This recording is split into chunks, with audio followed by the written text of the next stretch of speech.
but I think the development of full artificial intelligence would spell the end of the human race. It's a flying object, and we don't know what it is. I would hope somebody is checking it out. It was a rocket or whatever, but incredibly fast, opposite direction. It was too fast to be an airplane. I'm glad the Pentagon is looking at this, because if it poses a threat, I want them on top of it. Well, the craft generates its own gravitational field. You said there's lights in the sky? The internet has become the command center for criminals and terrorists. 911, what's your emergency? I need help, please help me! Aliens won't let it happen. You know, that's what we're instructed to say. Roswell, Area 51. Alien kept deep under the ground. 1, 0, 1, 1, 1, 0, 1, 1, 6, 3, 2, 9, 7. Media doesn't have your best interest in mind. The government is self-serving. You're here for a reason. You're listening to Troubled Minds Radio.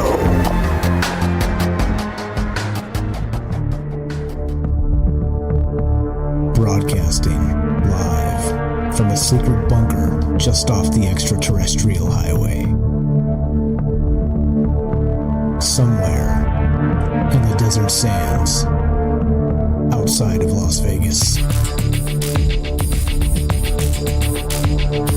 From somewhere in space-time, loosely labeled Generation X on planet Earth.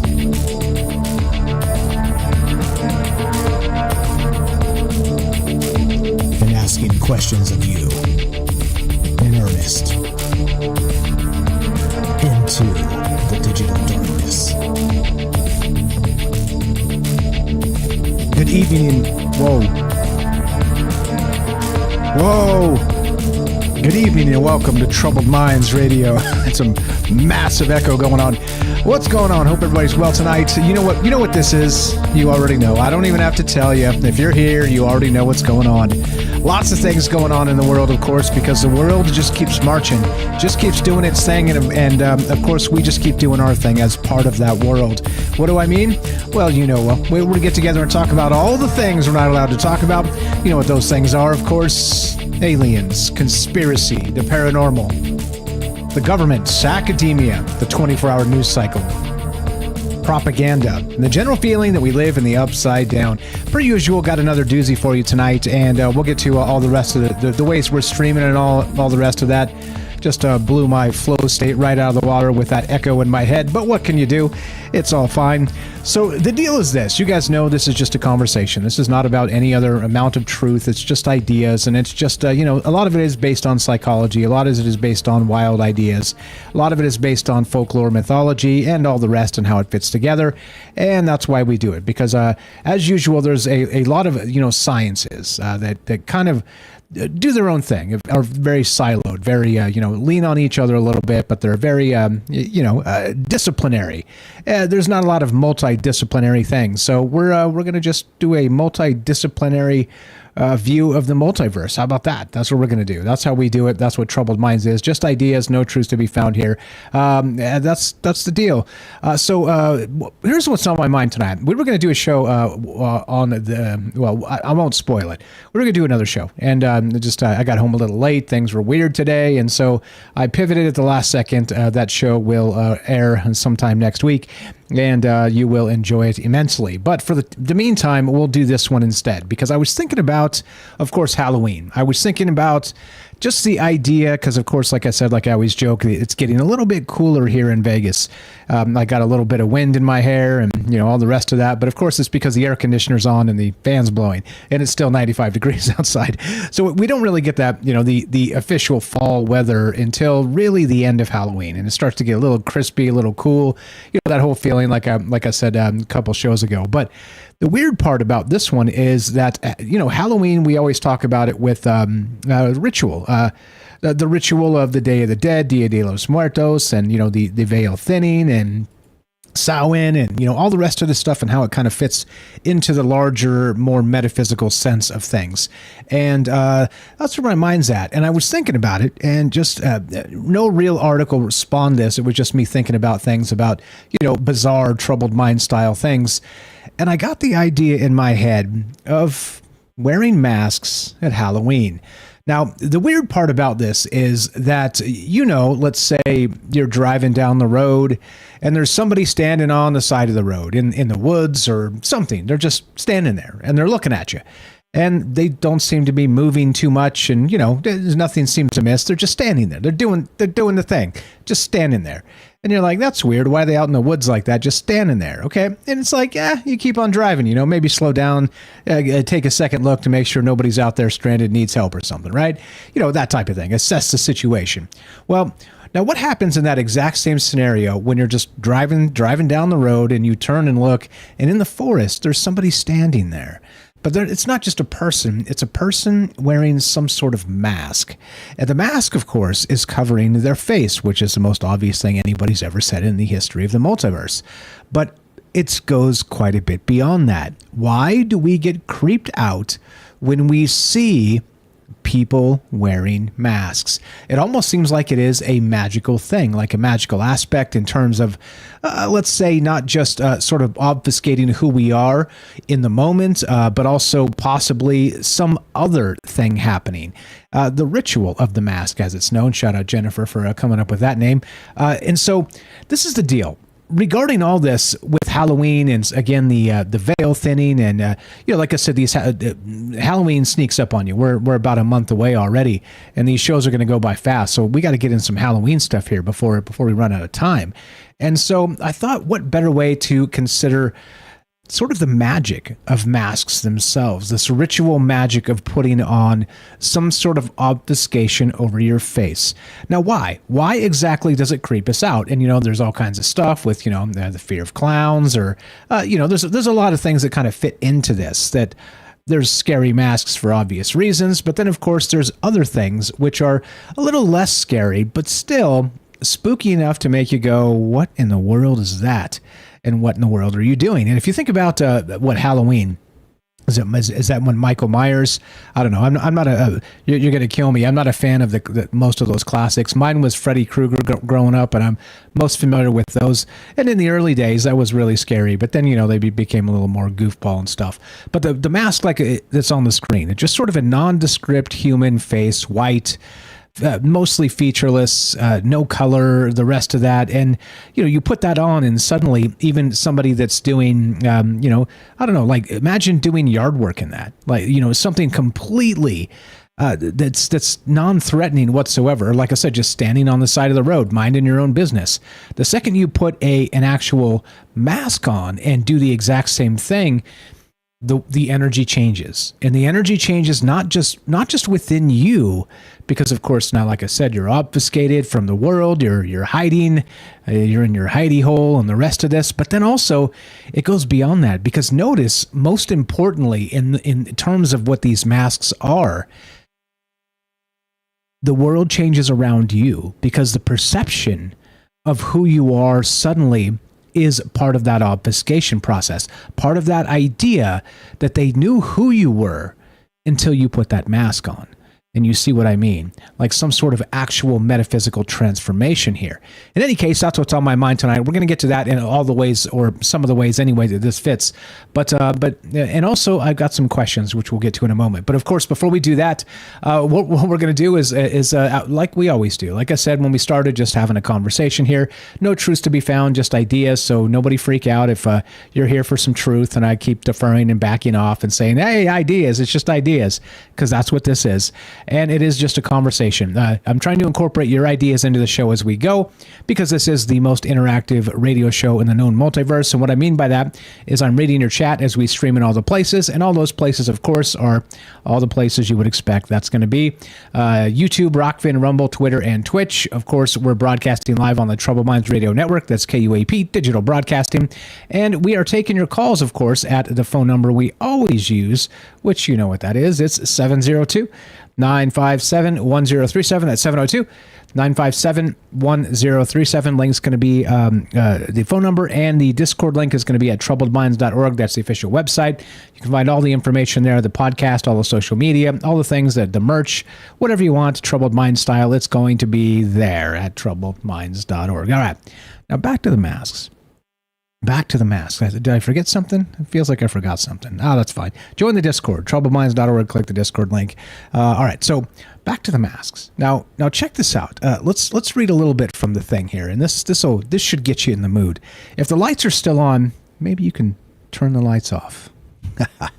The mask, a simple piece of fabric or plastic, becomes an enigmatic force the moment it touches human skin. Don it, and you slip into a new identity, one that grants you the freedom, or perhaps the compulsion, to act differently than you would in your native skin. On Halloween, masks and costumes serve as tickets to temporary transmutation. A shy individual becomes a fearsome werewolf. A reserved librarian transforms into a flamboyant superhero. But beyond these annual escapades, the mask serves as a complex metaphor for the roles we play in life, the facets of identity we choose to reveal or conceal. Halloween masks have become an iconic symbol of the holiday, of course, as we all know. And who's looking forward to Halloween, by the way? Because a lot of people say it's their favorite holiday, favorite time of the year. Just after summer starts to cool down a little bit, everybody's getting ready, and the veil is thinning as the celebration of Samhain marches on and ever closer. But check this out. So not only do we have these Halloween masks or iconic symbols of the holiday, they allow people to transform into fantastical creatures and popular characters for trick-or-treating and costume parties, obviously. However, the tradition of masking on Halloween emerged from the ancient Celtic festival of Samhain. During this harvest celebration, marked on October 31st, the Celts believed the boundary between the spirit world and the physical world was thinnest. To ward off ghosts and spirits, the Celts wore costumes and masks of animals and supernatural beings. When European immigrants brought their Halloween customs to America in the 1800s and the early 1900s, costume masks remained an integral part of the traditions. With the rise of mass-produced costumes in the 1930s, plastic masks became cheaper and more accessible. Today's Halloween celebrants can easily embody monsters, ghouls, pop culture icons, and more. Anybody going to be Donald Trump for Halloween? You sickos. Anyway, during, let's see, where I lost it. Overall, the practice of masking on Halloween has evolved from the ancient Celtic ritualistic origins of the holiday into a playful opportunity for imagination and creativity. While the masks have changed in style and material over the generations, the purpose of transformation endures. You want to get spooky? Consider the intriguing relationship between anonymity and behavior. When shrouded in a mask, certain inhibitions seem to vanish into thin air. Why? Because the mask creates a buffer, a psychological space between the self and societal judgments. It's no wonder that in the age of the internet, where the virtual mask of anonymity prevails, people express views they would never dare to in person. This is the darkest side of the mask, where the veil of anonymity can sometimes embolden negative, even destructive behavior. Yet, it's not all shadow and menace. The mask can also be a liberating force, allowing us to explore aspects of ourselves that we suppressed or been unaware of. And we'll get into the rest of this in a moment here. But But what is going on? So who's looking forward to Halloween number one? That's what I want to know. Hey, shout out in the chat. Who's actually looking forward to this? This is like a lot of people love this time of year, like I said, and it does have its magic. There's something to it. I got to give it that. Even though I don't like, the end of the summer, I don't like it getting cold. As George says, I'm going to be a pirate. There you go. What's up, George? And so here's the thing. Who's going to dress up for Halloween? Who still does that? And I don't mean it like a judgmental thing. I mean it like, cool. Like, what are you doing? Where are you going? Like that's we had these neighbors, they're gone now, but they used to like do the whole thing. They were like, not really festive at all, but for Halloween, man, they went all out and they were all dressed up and they were all, doing the candy thing and out there hanging out with all the kids that came by. And it was one of those things, it was just, I don't want to be demeaning, but it was adorbs. It was really adorbs. It was one of those like, yeah, these people, like they weren't very nice neighbors, but, it was kind of one of those where you're like, these guys, geez, really? They're all looking at us like we're the weirdos and we're looking at them like they're the weirdos. They were those type of neighbors, which is odd, but, it doesn't happen all the time like that, but they would, be kind of very reclusive, except for Halloween, man. They would come out and just gangbusters with the candy and the kids and the lights and they do up the entire thing like the second, like September 1st turn, they were out doing the Halloween decorations. I mean, wild stuff. I mean, I love it. Like I said, I'm not making fun of anybody. I think that stuff's fantastic. And so it was just a little odd that you sort of the grumpy, reclusive neighbors just came out of their shell for Halloween, which is basically kind of what we're talking about here. It gives us a space, a chance to sort of don that alter ego for a moment, for even a fleeting moment, and think about where things are. Well, I don't know, sort of maybe reawaken the magic that is in this world. And of course, do it by covering, well, our face. And why though? So here's the questions as we start. So question number one, like I said, who's excited for Halloween? Who's dressing up? I want to know all about it. And of course, the rest of us do as well. Two, why masks? Why do you think there's something that's psychologically chilling about masks themselves? Is it this idea of the ritual that goes all the way back to the ancient Celts, where, again, I've got some wild ideas to get into, as you know me. I'm not going to just keep this on the vanilla level here, but the psychology of wearing a mask itself is terrifying because, like I said, maybe for yourself, a little bit changes, maybe a lot changes, but for the people around you, the energy in this space becomes a little bit freaky. Why? Well, we're going to talk about the uncanny valley and how that sort of fits or doesn't. We're going to talk about the windows to the soul. Of course, you know what those are. And what happens when you cover these things. Because, of course, intention is everything, as we always say. And, of course, when you get these ideas together and through some sort of ritual covering, that's where we're at. So what do you guys know about this and why? And what is going on with this? It gets deeper and deeper because, of course, we'll get into this as well tonight. But so not only is it, for the kids, as Matt said in the chat there a little second ago, it's for the kids. we're all dressing up and having a hell of a time for the kids. I mean, sure, but I mean, also not. But okay, so beyond that, there's a darker side to this, a darker side of actually being able to have that obfuscation of who you are. So imagine this, right? If I put a mask on and stand in my front yard and just stand there kind of creepy style, and let's say it's this blank mask on the screen, just this, not that one, this blank mask, just a weird human face mask that's nondescript, white, mostly featureless, even kind of feminine. And then I put the mask on and just stand in the driveway, just stand there. And don't do anything, right? My neighbors are going to know it's me because it's my house. And they're going to be like, this weirdo, this freaking guy. They might even call the cops on me or something, okay? But because, well, I've got a reputation in this neighborhood to uphold, you know what I'm saying? But beyond that, let's say I did this a few miles from the house where nobody knew who I was. And I just put this mask on and I stood outside on the street very still. It's still me. I'm still not going to just attack somebody. I'm not going to go ham and turn into a monster before your very eyes. But there's something unsettling about seeing somebody standing there in a mask. It's like that, you cannot, if they do something horrific, you cannot identify them. It's sort of that block that's, well, now we've got, a white-ish male about this tall. We don't know what he looks like. You start to see the problem here. And there is something weird about all of this. And that's what's on my mind tonight, and that's what I want to know. Back to the write-up in a second.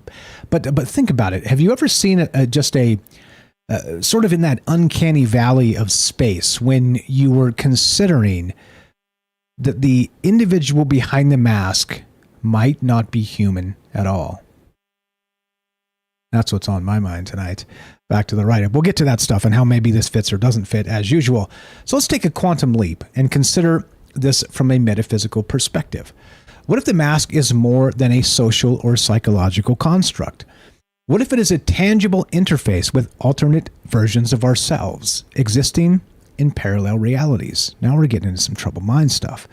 In the quantum realm, particles exist in a state of probability, simultaneously occupying different states until observed. Could our masked selves be a way to tap into these myriad possibilities? Perhaps when we put on a mask, we're not just playing pretend. We're momentarily aligning with a version of ourselves that already exists in a different slice of this multifaceted universe. Because, of course, we're obfuscating our identity from the world, and changing the energy of who we are into who we are becoming. And you see, it could be as simple as taking the mask off and you're like, Mike, you knucklehead. Everything's fine. It's just Mike. Everybody relax. It's just Mike. Slap me on the back. But what if I never took my mask off?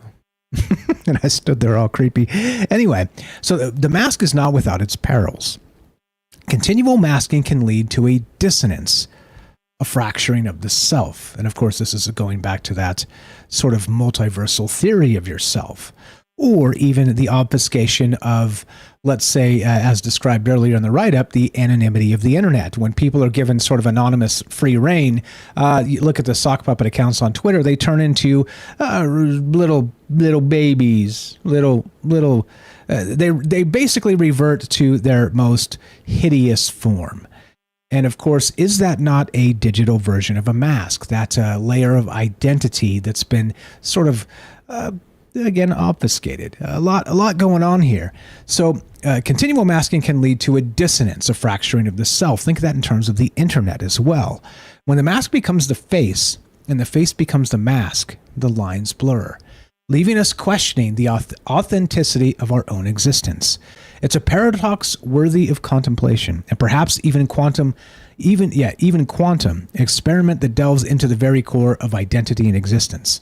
And of course, that means choose your mask wisely. You never know what or who you might discover underneath. And we're not going to just talk about this tonight in terms of Halloween. There's some darker things here, okay? And we'll get to that when we come back. Of course, I'd rather talk to you guys on phone calls, but there's more to get into. Has anybody ever seen the movie Eyes Wide Shut? Okay, everybody wearing masks in these sort of secret societies. Except everybody in these actual, secret societies, they know who each other are, or do they? So what level of familiarity is there through this ambiguous presence of people wearing these masks? And of course, this was like some weird, Epstein-style swinger party where, it was the elite of the town showed up doing the thing, and, with people ending up dead. And it was like, come on, she was only a hooker, guys. I mean, as grotesque as that sounds, go watch that movie and you know what I mean. But there's a darker aspect to this of not just, or even what about the KKK and those just hideous hoods that they wear? As my shout out Mama Strange. She always used to mutter, these people are so brave, and she'd be watching them in movies or whatever. So brave they have to wear a mask, right? Because of course you're hiding who you are to be the worst version of yourself. And you see how dark this gets. And that's why we need to talk about this, because somebody needs to back me off a cliff. No, I'm just kidding. I'm totally fine. But you get what I mean. There's something here. And if it's a larger ritual wherein it sort of absolves us from society and judgment and all the rest of the things a sock puppet account on Twitter might do, you get how dark this can become. Love to hear your thoughts, of course. What are you doing for Halloween? You dressing up? Have you ever seen a mask that freaked you out? Have you ever seen somebody standing there looking not human because of the mask they were wearing? Love to hear your thoughts at 702-957-1037. That's 702-957-1037. This is Troubled Minds. I'm Michael Strange. Don't go anywhere. We got James in Michigan and your calls when we return. Be right back.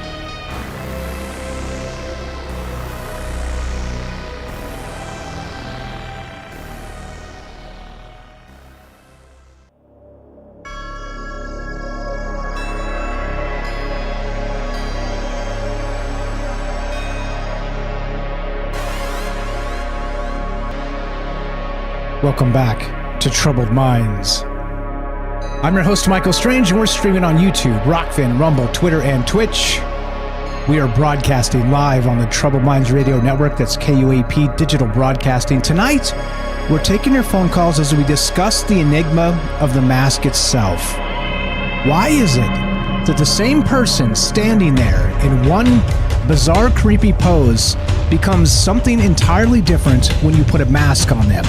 They move through and past the uncanny valley and turn into something monstrous. Why?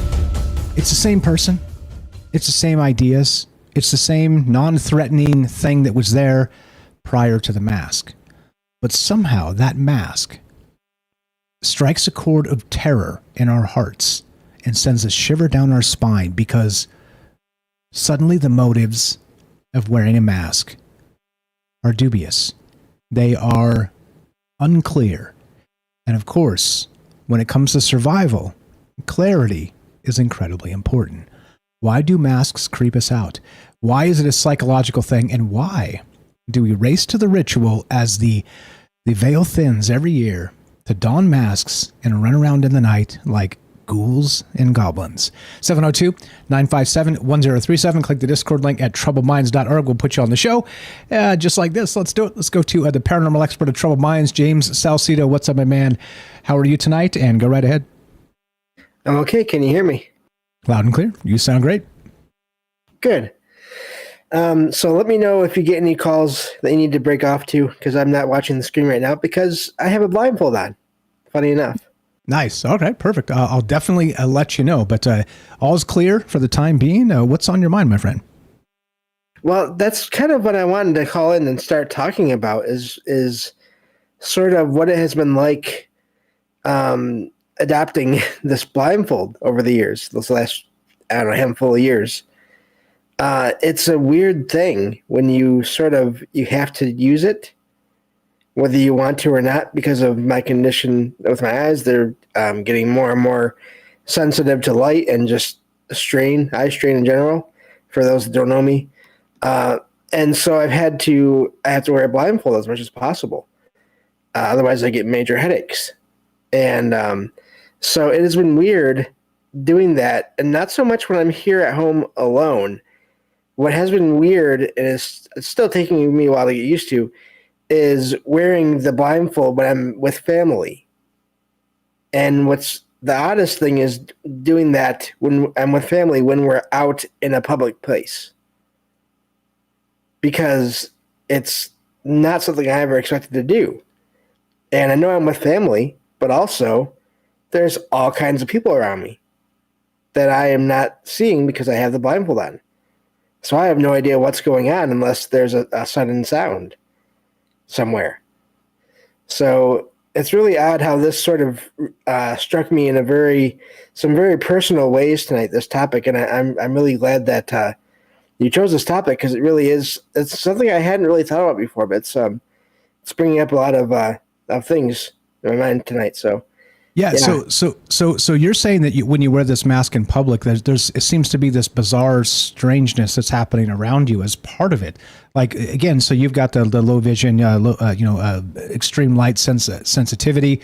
And, again, as you guys if you don't know, like you said, James is legally blind, struggles with that light sensitivity quite a bit. Many times when he does call us on the show, you wouldn't know because he's not on camera, but many times when he calls us, he's wearing a blindfold, of course, because he has a hard time following chat sometimes, and too much eye strain can cause massive problems for him. So when you find yourself wearing this blindfold in public, there seems to be, again, this magical spell of sorts. Now, what the hell's going on with this psychological situation? Because clearly, I mean, you're not suddenly a threat, or are you? And is it like part of the game, right? Like, oh, okay, this guy's wearing a blindfold. Now, is he faking? Is he, what's going, you know what I mean? Like, it seems like very superhero kind of Daredevil type of thing, but then also not. So what is the dynamic happening with people around you? And of course, we can get into the Halloween stuff. That's also incredibly pertinent here as part of this ritual. I mean, I wouldn't call you wearing a blindfold a ritual. I mean, you do it because your eyes are sensitive to the light most times. So I mean, there's obviously different angles at play here. But what's on your mind regarding that or the other thing, or what else you got? Go right ahead, sir. Yeah, there are times I can feel people that look at me like from a distance. It's really odd. I can tell, and sometimes I get a feeling like they don't know what's going on, and because if they don't know me, then they don't know why I have the blindfold on. And there are people I've met over the years, and I've heard over the years, who try to, unfortunately, take advantage of sort of that image of being disabled in a way where they want to get all the help or attention or whatever. That does happen. It's not super common, but it is there. And I feel like sometimes people are wondering about that. They're wondering, what's going on with this guy? Is he doing this for attention or not? And if he isn't, then what's going on? Is it that bad? And so it is a weird place to be in. Even with my family, I think it's taken them a while to get used to me having this blindfold on, because they're used to being able to see my eyes. But the other thing I wanted to mention is, for me, I don't even think of masks being weird, because to me, all faces are almost like masks, because I can't see them clearly anyway. So it's a really odd thing there. And so I have no idea what anyone is sort of planning or thinking or doing, or going to do, really, any given time, because so often so much of that is done through eye contact, and then, of course, your body language and all those things. So it's yeah. I not that I mean to get super into myself, but just the way this connects to all that. But I think there are parallels to the whole idea of a mask and that barrier, that veil, that portable veil that you're basically putting between yourself and the rest of the world. Yeah, exactly. Back to that anonymity, and I think it's a great way to look at it with that sort of the internet and the sock puppet accounts on Twitter. It's like with my account, everybody knows it's me. They know what to expect most times. I'm gonna not get color too far outside the lines unless I tell you I am. It's it's kind of boring when you look at it that way. But then you mix it up and you get these sock puppet accounts, and they're like all going after each other, and who knows who's what. It becomes very much like that Eyes Wide Shut situation where some people know who these individuals are. They're mixing it up and being just nasty, but a lot of people don't, and so it kind of turns into a like a sort of a spooky situation. And I don't think I mean that in terms of Twitter scaring anybody, but in a larger sense, that anonymity is definitely a shield. What about Halloween and the rest of it, and the veil thinning? Of course, we would be remiss if we didn't talk to the paranormal expert at Troubled Minds about Halloween and masks and how there might be a ritual aspect to it in the further sense. So what's your take on that, with the ghosts and goblins and people dressing up as witches, not just from, let's say, the most basic sense, but of course, this is Troubled Minds, nonlinear, open-ended. Take it wherever you want, my friend. Yeah, I think it's almost, especially in cases where people are they don't just choose their costumes or their masks at random.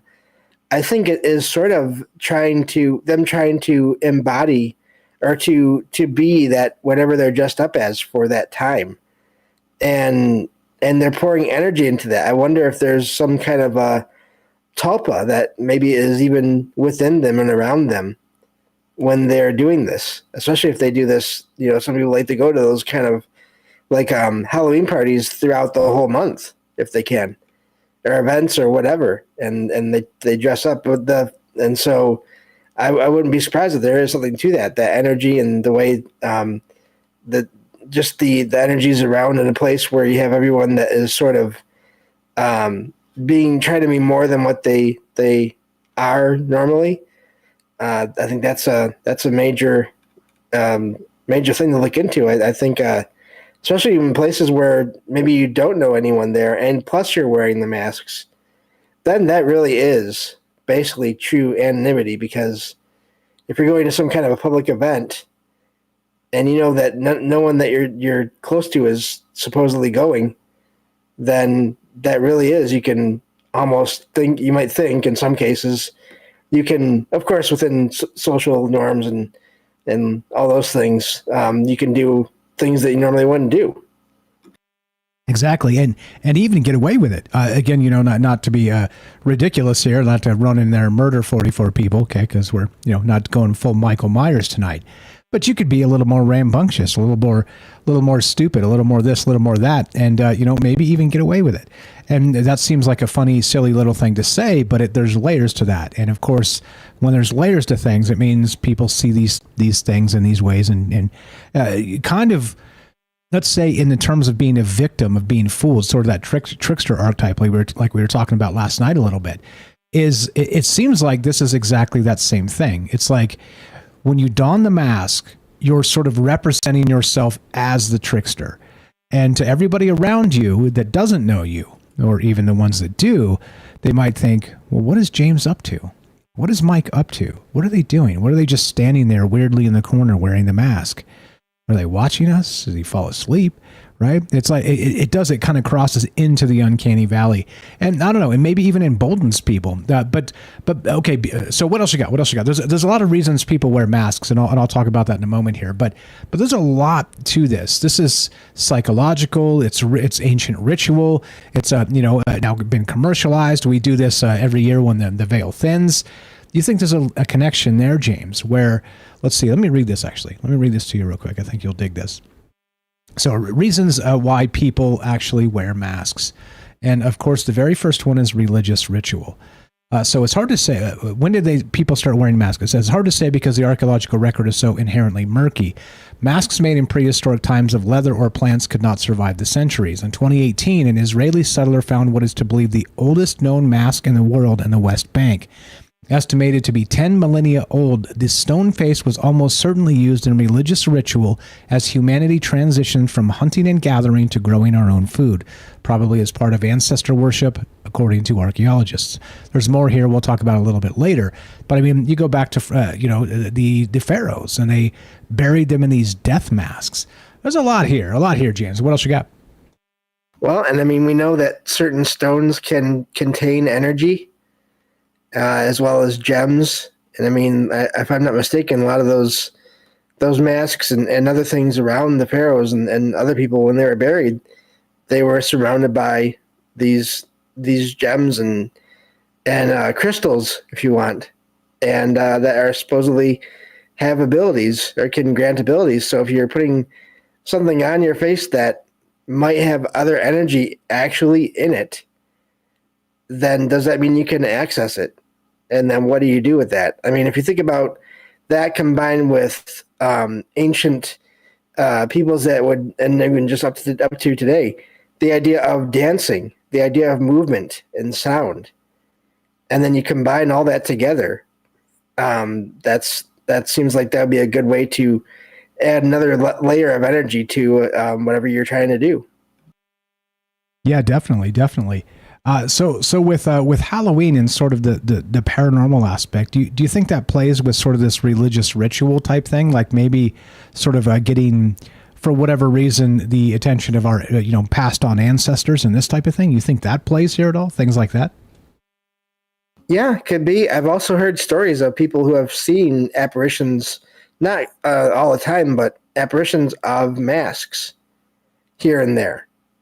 I had one in my show a little while back where there was this family that moved into a house, and the writer actually saw an apparition of 3 masks, basically Japanese masks.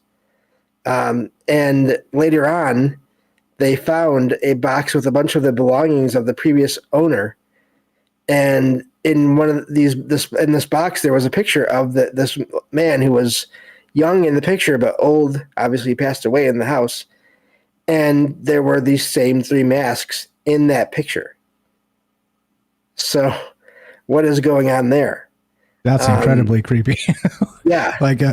Generational weirdness of, like who knows what kind of like bizarre ritual stuff. And notice too, when you see some of these scary movies, I mean, basically, Michael Myers is built on just a similar mask here, just kind of a nondescript plastic mask.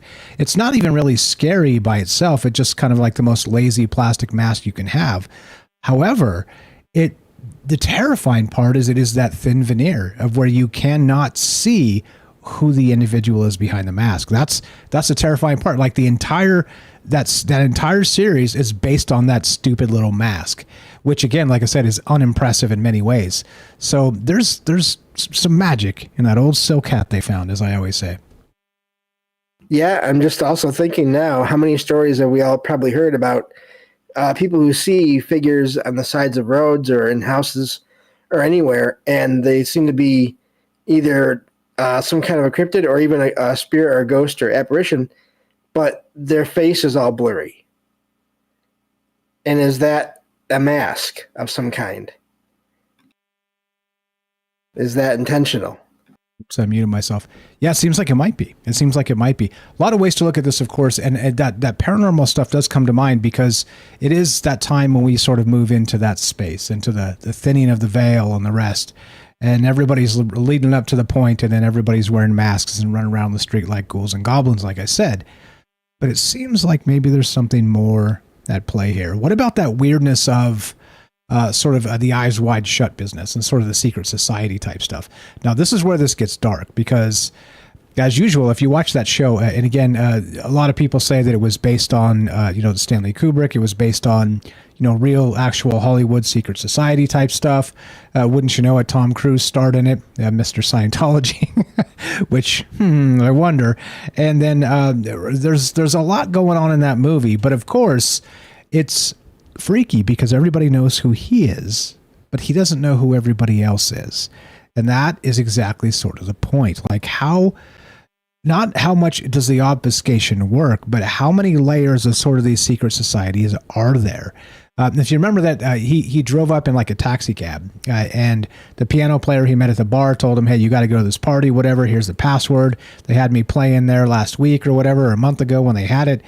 And it's wild stuff, right? It was basically just like a sex ritual. It's basically what this was. And so, but he goes and he takes a mask and he gives him an old password and rolls up in a taxi cab, which of course alerts the entire place. And they know, even though he's wearing a mask, they know who it is and basically who the leak probably was, which was that piano player that he met at the bar. So anyway, I don't know if you've seen that, James, but it is sort of, it lends a new layer of creepy to this when you start to think of masks being used as ritual secret society type stuff. This is the type of things you would see in movies as part of a horror satanic style ritual. You know what I mean? Yeah, definitely. And what's funny about that is it almost seems like in that case, it's a paradox. It is a way to remain anonymous, but then in that case, because of other details, it's not. It's almost like an identification. It's this guy in a cheap mask that showed up in a taxi cab. Well, that's not how we all usually get here, and that looks like just a plain cheap mask that you just got. Where maybe we all have custom-made ones or fancier ones that, they have their own meanings. And here you show up with this plain one. Well, that's something doesn't fit. How dare you? And they call him out, of course. If you haven't seen the movie, I do recommend you watch it because they do suggest that it was based on some of the weird Hollywood elite sort of stuff that happens in those circles. Who's really to know unless, again, it's a big club and you ain't in it and we ain't in it. And I'm not sure I'd want to be in that particular club anyway because, of course, it is back to Bohemian Grove. Interestingly, by the way, our good buddy Jack Sarfatti James, mentioned Bohemian Grove yesterday on Twitter. And I asked him if he'd like to be on Troubled Minds to talk about it, because he said he's been there and all the things they say about it are nonsense. But this is very much sort of a parallel in terms of the situation of eyes wide shut, wearing masks, these secret societies, this anonymity, and then people showing up and doing horrific things because, of course, they're encouraged to under this sort of, blood in, blood out situation where, well, you're here with us doing terrible things, whatever those things are. Well, you're all wearing masks, but we all know exactly who you are anyway.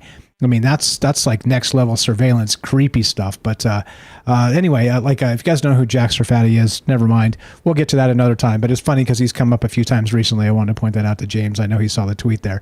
Super funny, super interesting, because this is a very direct parallel to those two things. So funny it came up yesterday anyway. But yeah, anything on that or whatever else you got, my friend? Go right ahead.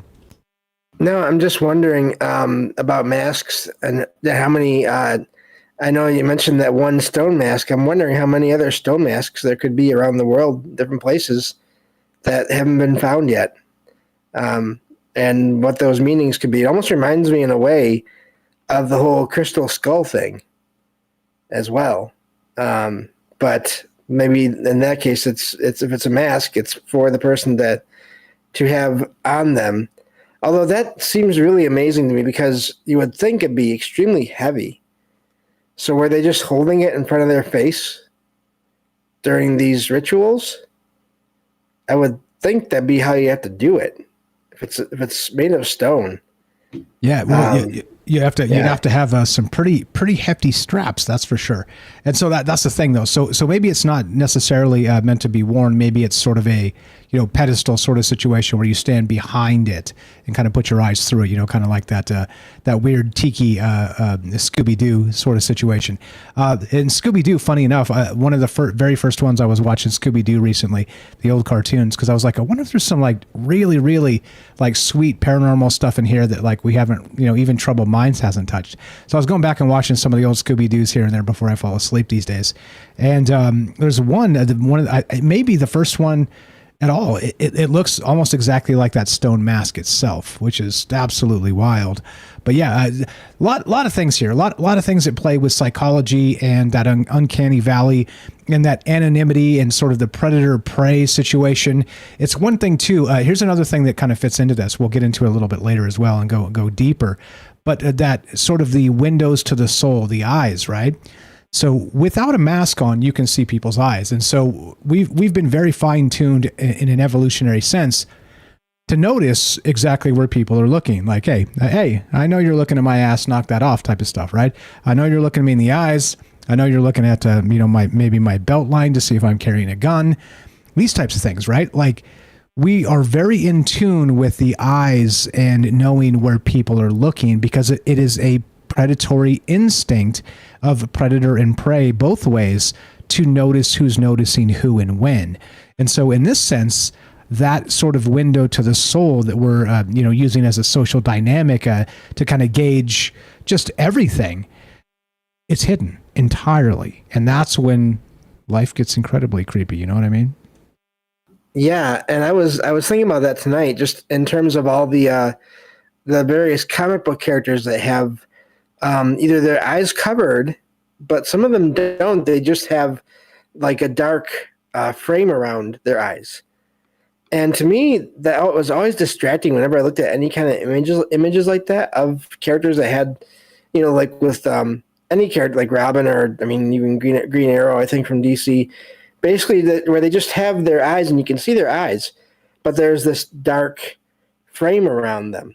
And to me, I wonder if that is used in the real world in some cases as a distraction, as a sort of way to, the eyes aren't hidden, but they kind of still are, because your own eyes are drawn to everything around the eyes, but not the eyes themselves.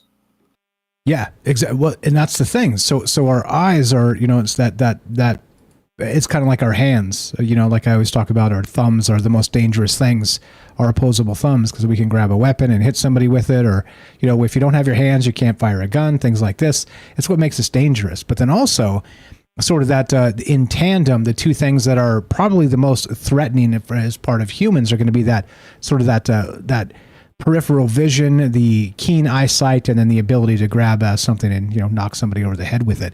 So I don't know, like that combination there is, especially if you start wearing gloves and obfuscating your hands and things, and acting like some weird creepo in the corner. Well, you get what you deserve.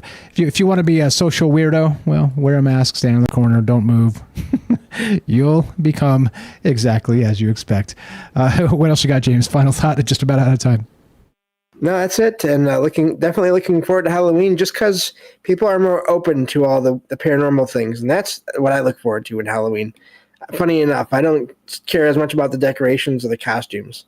It's the openness to other possibilities that I always look forward to. Thank you for having me on, as always. Thanks for popping in here, as always, and lighting it on fire. Appreciate it very much. You know him, you love him. This is James Salcedo of Salcedo Paranormal. He's got his own podcast, his own radio show. He's a dear friend of mine, and of course, the paranormal expert of Troubled Minds. Give him a follow. Links in the description, troubledminds.org/friends. It says, follow James here, or of course, just search it directly, SALSIDO space paranormal. You're the best, James. Appreciate it very much. Thanks for calling in. Thanks for being you. We'll talk to you soon. Take care. You too. What do you know about the ritual of the masks, this uncanny valley? Why does it creep us out when we wear masks? Is it empowering? Is it something else? Is it ritual of ancient ways? Be right back. More Troubled Minds on the way. Don't go anywhere. The ritual of the mask, beyond the uncanny valley. We got David on the road and Matthew in Colorado. Be right back.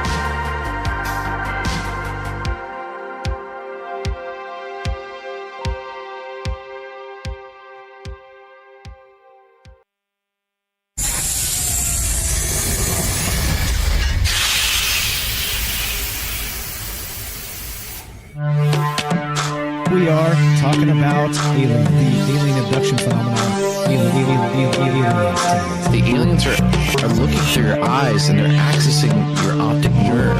I'm doing fantastic. And through that optic nerve, they're transferring to your brain. People are calling random images as they traverse neurons in the brain. So we got, all right, so maybe and they also feel them planting or receiving memories or ideas or images.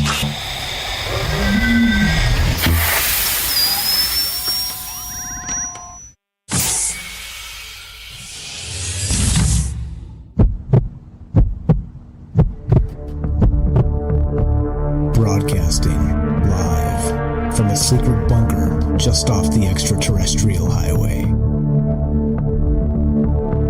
Somewhere in the desert sands outside of Las Vegas. From somewhere in space-time, loosely labeled Generation X on planet Earth.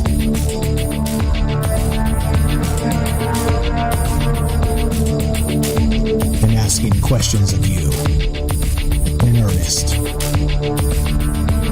into the digital darkness. Good evening and welcome to Troubled Minds Radio. I'm your host, Michael Strange, and we're streaming on YouTube, Rockfin, Rumble, Twitter, and Twitch. We're broadcasting live on the Troubled Minds Radio Network. That's KUAP Digital Broadcasting. Tonight we're taking your phone calls as we discuss the idea of masks. Masks, in particular, serve as complex symbols that challenge our understanding of identity, power dynamics, and even metaphysical realms. They provoke psychological projection, tap into archetypal fears, and can induce a sense of the uncanny valley. Whether used in dreams, darker rituals, or transformative rites, masks alter the wearer's psychological state and may serve as conduits to hidden dimensions. The obscuring of eyes by masks heightens unease, disrupting fundamental channels of human connection. And that's what is on my mind tonight.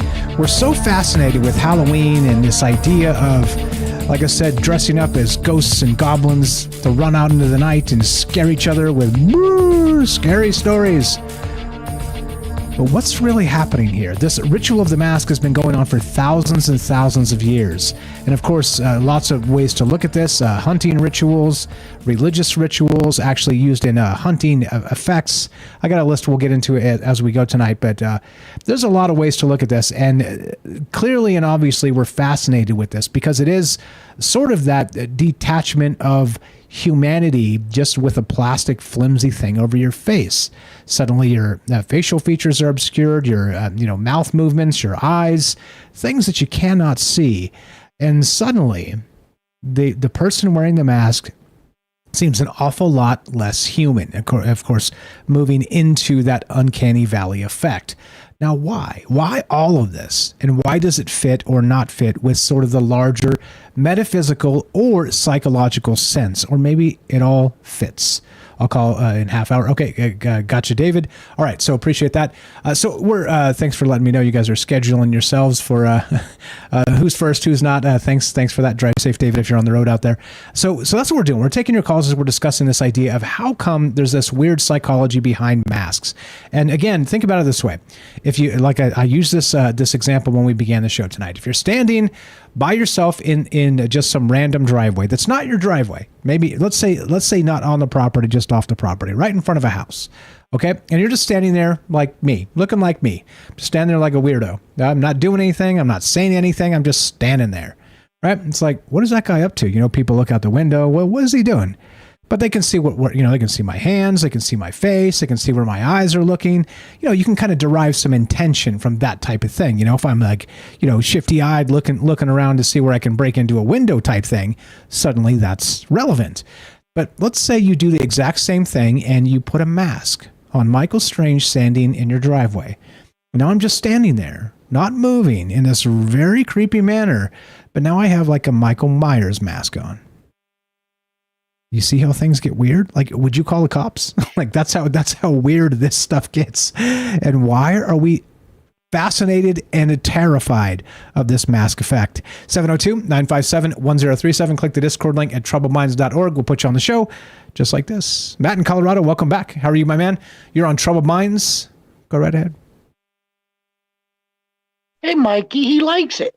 Hey, Mikey. Indeed. He likes it. You remember the old Life cereal commercials? Yeah, are you kidding me? I was tormented as a child with that. Of course I remember that. He likes it. Hey, Mikey. Yeah. My brother's name's Mike, so I say that to him sometimes. Hey, Mikey. Okay, all right. Enough. You're causing me trauma, bro. Let's do something else. Well, that was just my sound check, and I guess you can hear me. And yeah, I'm digging on the new commercials. Before I go into my comments about the mask, I wanted to bring up, I had DM'd you kind of something for a Halloween show idea about the thinning of the veil, and that, a lot of people, of course, think about Halloween, the thinning of the veil, in terms of ghosts and the deceased. But I was thinking about, what if it goes further beyond that, and to the thinning of the veil in terms of making it easier to dream or lucid dream or have out-of-body experiences? What about the thinning of the veil making it easier to contact the fae folk instead of just ghosts? Or how about this one? The thinning of the veil making it easier to communicate, with extraterrestrials, alien beings, maybe two-way communication. I'm with you. I love it. Tell me this wraps back around to masks somehow, please, sir. Yeah, and that was just my comments on thinning of the veil. And yeah, okay, all right. You're freaking out on me tonight, man. You're starting weird and disjointed. First you traumatized me with the Mikey stuff, and then you start talking about something off topic a little bit. I'm worried about you. Are you okay? Well, I'm 2 weeks sober. So I got off the barley pop, so my brain's not, I don't know, it's working not right. Or I gotcha. I'm just teasing you anyway. Go ahead, sir. I don't have my usual barley pop flow of words. But yeah, in terms of the mask, I was writing down notes about how it seems like when someone puts one on, they can kind of be somebody else, or maybe a god, or animals. I want to talk about that, and that they almost shapeshift or character shift and can take on a different personality. And then after those notes, that's pretty much what you read from right before you brought me on. So I concur that definitely seems to go on. And I think part of it probably has to do, like you said, you staying outside in the driveway or sidewalk effect, that it's a two-way thing. Like if you're out on Halloween night or other people see you, they kind of treat you like your mask, and their reactions and how they treat you almost creates like a biofeedback loop and makes you act that way. And also in Halloween, people like get into character. You take on a persona, you take on a character of what you're dressed up like. And I think this creates something like maybe split personality, or loosens you up from your normal personality and character to kind of shift into a different one, and or maybe be influenced by one. Like say it was you're dressed up as a fairy, or you're dressed up as an extraterrestrial. They have a lot of those masks that are actual beings, almost creating an interface or an opportunity to sort of connect with or channel that character. And I have a short story. A friend found a dead owl and took the wings and the head, and then cleaned out the head to where it was just the face and open eye holes, but it had the beak on it. And he gave that to me. And one friend, he kept one wing, one friend kept the other. But once or twice, and I consider it like a power object, and I dig the owl medicine. But once or twice, I actually held it up to my face, and wow, it did kind of create a shift, and felt like it connected me with that owl medicine by kind of wearing it as a mask. Really weird. Sort of like that shamanic journey a little bit, like and they did that too. That was part of the original masks. They would do the hunt, like a ritual hunt. They would cook, as far as we're aware. But I'm sure you can imagine this if you close your eyes and just barely use your imagination. Sort of the primordial world of humanity itself. This is the type of things that you would expect. It's happening now in a lot of places still, and so the thing becomes really odd, because they do create sort of not just tokens, mementos, bear claw necklaces, things like this, but then of course they don't just build furniture and clothes out of these animals. They build masks for like the shaman and things like this. So it turns into, like you said, you felt a shift in some way. Maybe there is some sort of power there, some sort of power aspect. Yeah, go ahead. Yeah, and it's not hard to imagine. Go back, 10,000 years or 15, or, Australia, 50,000 years, Aborigines. But, non-modern ages, go back in time. You imagine like the ceremonies, and we've seen them, and they're in movies and stuff, and guys dancing around the campfire, and, somebody's wearing, a lion mask, or a mountain lion, or a coyote, or something like that.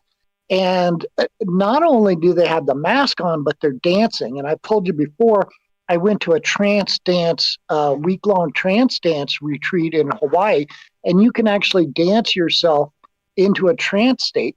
And then imagine they're drumming, which also drumming puts you into a trance state.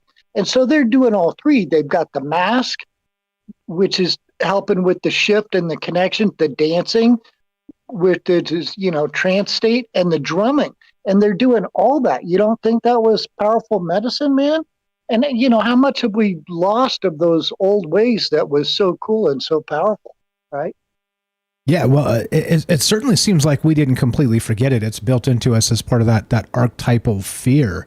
And so I guess the thing is this, think of it this way. So if you're doing like the drums and the thing, and it's like a ritual, and it's like a friendly medicine man, it's one thing. But imagine if it's sort of a wartime situation and you get like, things are happening chaotically and people are being, fighting's going on, let's say.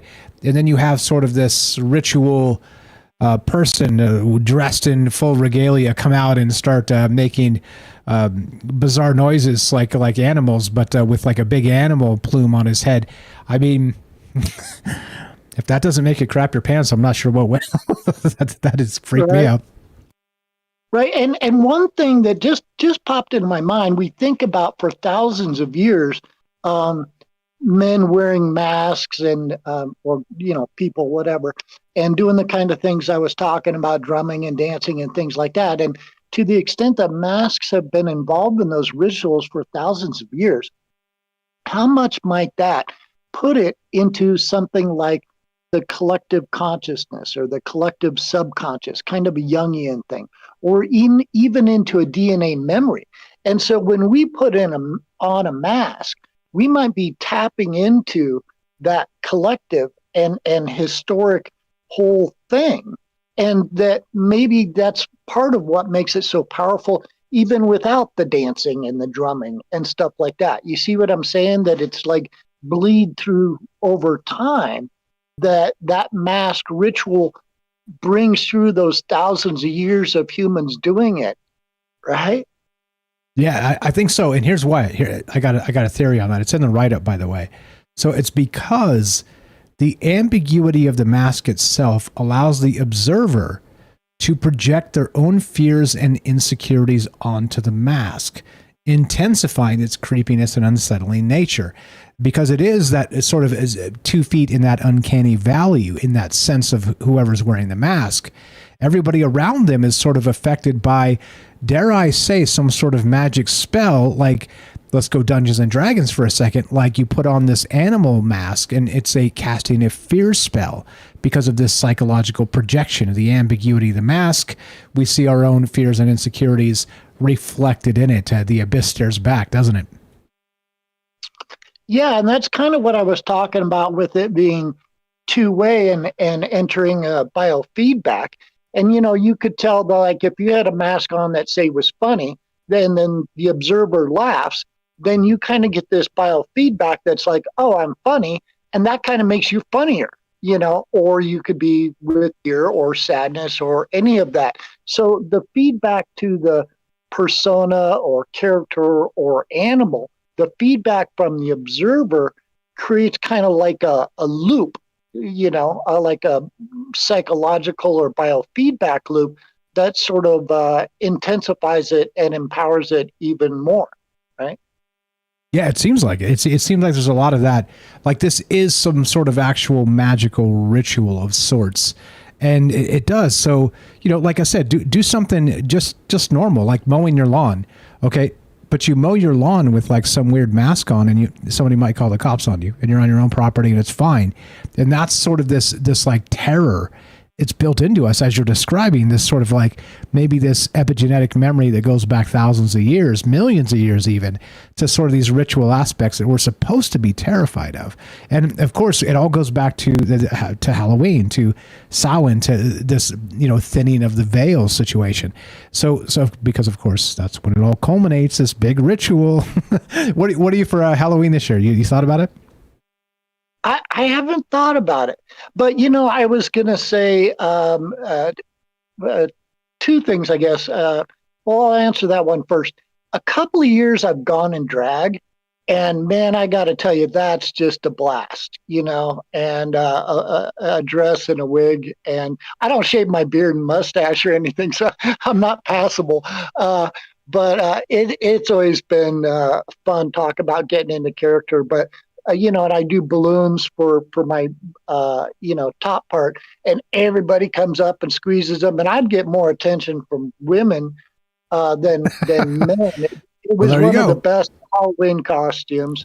And the other thing that I was going to say, that I forget the second thing, it slipped my mind for the second, but It's a terrible curse when something just disappears from your head. It'll come back in a sec. So another idea here, I'm going to read a couple to you. So what about The act of wearing a mask can serve as a transformative ritual, altering the psychological state of the wearer and potentially connecting them to the ancient or mystical fears that are built into us through sort of this, what you're describing, this epigenetic memory, this type of thing. And I think, Right. like I said, this is built into us. I don't think this is one of those, it's kind of arachnophobia, right? This is kind of us.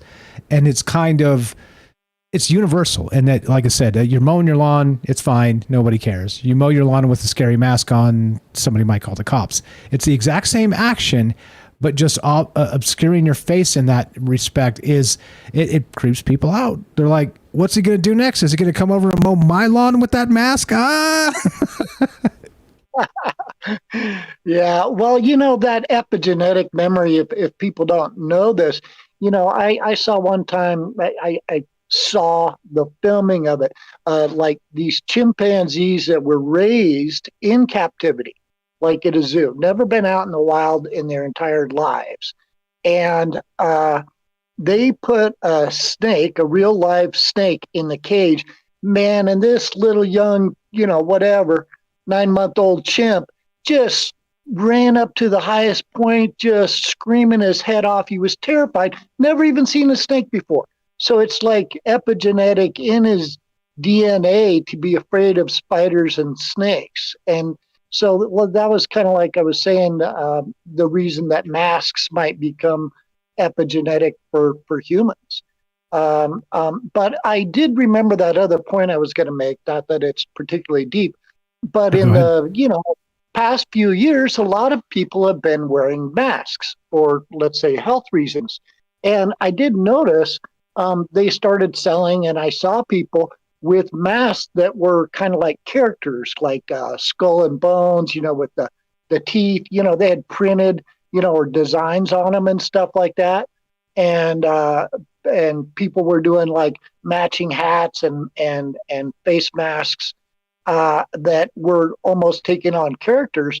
And it became much more common for, to see people in masks. I mean, in the past, 10 years ago, nobody was walking around America with a mask, but all of a sudden you're seeing masks all the time and getting used to not seeing people's faces. My buddy complained that he would, waitresses or go to healthcare or whatever. And he's like, man, and I think she was really hot, but I couldn't tell. All I could see was her eyes, It's like, could you just pull your mask down for 30 seconds so I can say hot or not, to know whether or not I want to ask you out. Whoa, settle down. Everybody settle down. A wild thing you just brought up, and there is, I did add this as part of this, okay? As we don't need to get deep into this because, again, this is not a COVID show. But you're right. The last few years have been sort of a conditioning, reconditioning, unconditioning of this mask effect. And think of it this way. There was a meme going around during COVID where they said, if you, in the old days, if you walked into a bank with a mask on, they'd immediately call the cops. But then it got to the point where if you walked into a bank without a mask, they would call the cops because everybody else was wearing a mask. And then it reversed itself again. And so now if you walk into a bank wearing a mask, they're going to call the cops again. So there's this weird, so not just sort of the epigenetic stuff we're talking about, sort of the uncanny valley, the terror in the heart of what's behind the mask, the Scooby-Doo mask, right? But then beyond that, there's also sort of a social conditioning that's happening as part of this all the time because, again, control mechanisms and all the rest. But your thought there, go ahead. Yeah, two quick thoughts, and I'll come back to that one. Just remind me of social conditioning, the masks. And the other one, Scooby-Doo. So I grew up on Scooby-Doo. And it's so funny. I mean, all the plots were the same and predictable, but you'd have an episode where they would go out to investigate something at Farmer Parsons, right? And he's the only other character in the show. And then there's some ghost or some villain or whatever, and they're always wearing a mask. And at the end, they pull off the mask and they're like, Farmer Parsons, all in unison. It's like, every damn time. Could it be? He's the only character in the show besides you guys, and you're at Farmer Parsons' house. Right? So it's like you guys are surprised. Come on. To be fair, sometimes there's 2 or 3 other characters in the episode as well. and you don't know which one it is.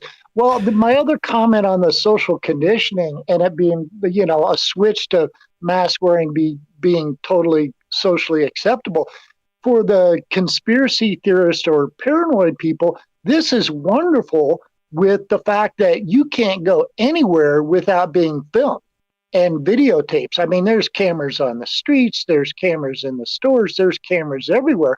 And the fact that you can, wear a mask and or sunglasses around and a ball cap and be non-identifiable to video surveillance. I mean, you live in Vegas, casinos, you're watched no matter where you go. And so, for people who don't like that stuff, the idea to be able to mask up and have it socially acceptable is a wonderful thing.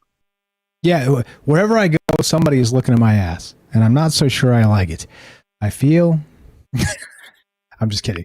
Okay, so we got about 30 seconds left. What's your final thought on this? I'm not going to lead you anyway. You tell me. Well, my final thought is, it's like an archaic revival. I think people could tap into this and utilize it more than just once a year at Halloween, because I think it is very powerful and transformative, like it was for our ancestors. So should we send the kindergartners to class for the first time and their teacher's wearing like a big antler mask? Yeah. or an Einstein mask. Right? Let's recondition the world. You're the best, Matt. I appreciate it. Glad to have you back. Always a pleasure. You know what to do. You know where to follow Matthew in Colorado. Links in the description. It says follow Matthew here. TroubledMinds.org/friends. Written several books. There's going to be links there. Go buy a book. Go support Matt. A good friend of mine. Good friend of ours. You're the best, brother. Appreciate the call. Thanks for popping in. Have a fantastic night. Yeah, thanks for having me on. And you're the best. Have a good night. Thanks a lot, you too. 702-957-1037. This is Troubled Minds. I'm Michael Strange. Don't go anywhere. More on the way. Be right back.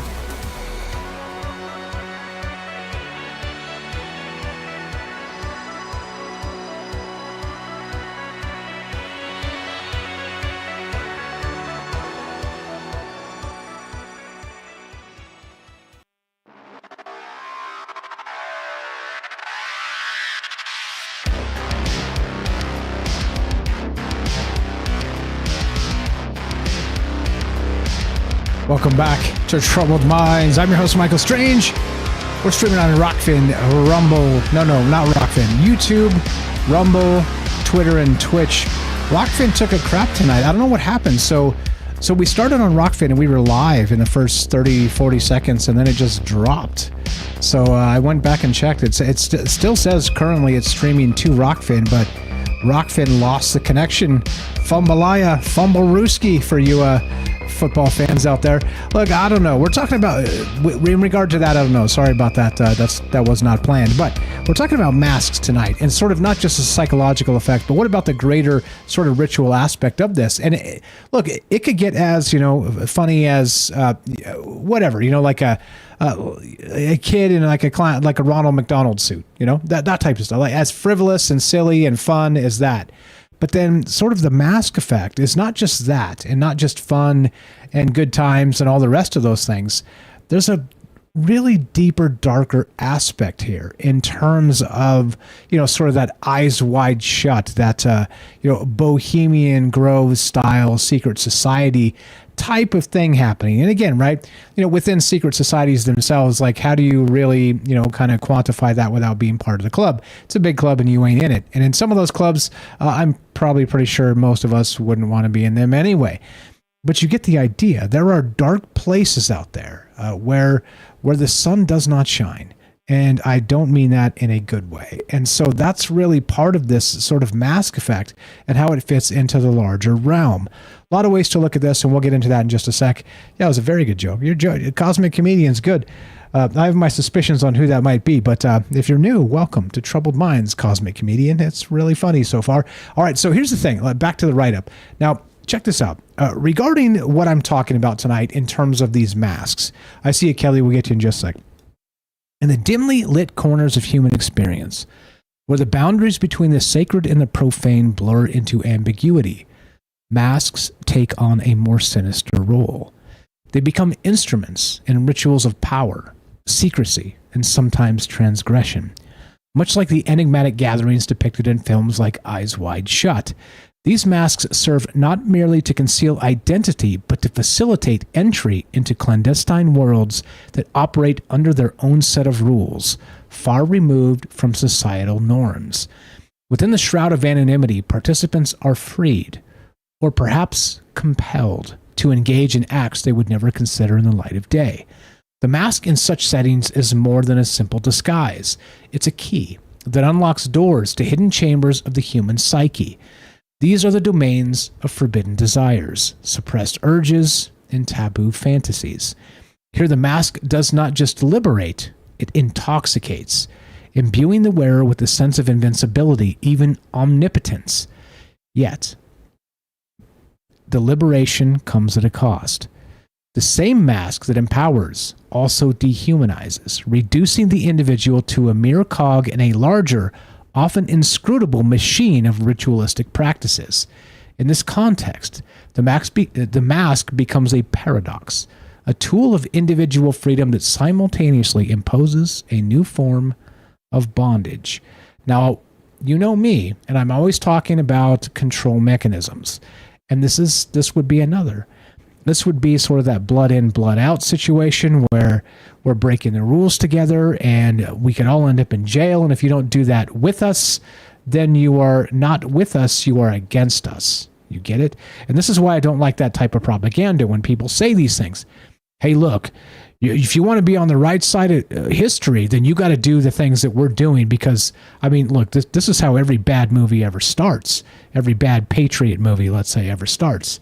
And so, look, I'm not saying all that stuff is horrific in terms of, let's say, discussion and ideas, and meaning just that we're experiencing a crumbling of the fabric of society, of modern society. And in that larger sense to me, I think it's important to consider these ideas. But of course, that propaganda aspect of the blood in, blood out, if we're going to break the law, you're going to break the law. If you're not with us, you're against us. You see what kind of actual control mechanism this type of stuff becomes. And it freaks me out. It freaks me out because look, I'm never going to tell any of you to do something illegal. I'm just not going to do it. I'll be a dick once in a while because I'm human and I try not to be as much as possible, but I will because I have it in me. That was the original troll on the interwebs, long before there was an actual interwebs. But in the very oldest days of the chat rooms, I was a terror, just for the lulz. And here's my atonement. It's called Troubled Minds Radio. In any case, now let's venture further into speculative territory. What if these darker rituals, facilitated by the anonymity of masks, serve as conduits for energies or entities that exist beyond the veil of our everyday reality, which is going to lead us into Kelly's call in a sec here. Could it be that these masked gatherings are not merely indulgences of human vice, but are in fact rituals that feed or appease forces we barely comprehend?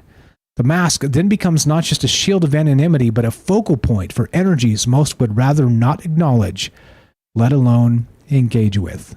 There you go. It's going to lead us exactly where we need to be. For the moment, anyway, we're talking about the ritual of the mask, beyond the uncanny valley, and how this fits into the larger world. Is this built into our epigenetics, like epigenetic memory, like snakes or like spiders? This masked villain or this masked shaman. You tell me. Love to hear your thoughts. 702-957-1037. Click the Discord link at troubledminds.org. We'll put you on the show just like this. Let's go to Kelly in Colorado. Thanks for being patient, my man. You are on Troubled Minds. How are you? And go right ahead. Doing pretty good. How you doing? Good. Doing the thing. You know. You've been here a minute. You're not new. Just doing fine, man. What are your thoughts here? You had some pretty brilliant chat earlier on in the show. Take it wherever you want. We got plenty of time. Go right ahead. Okay, so I'm going to take it back to, obviously I'm going to take it back to the ancients.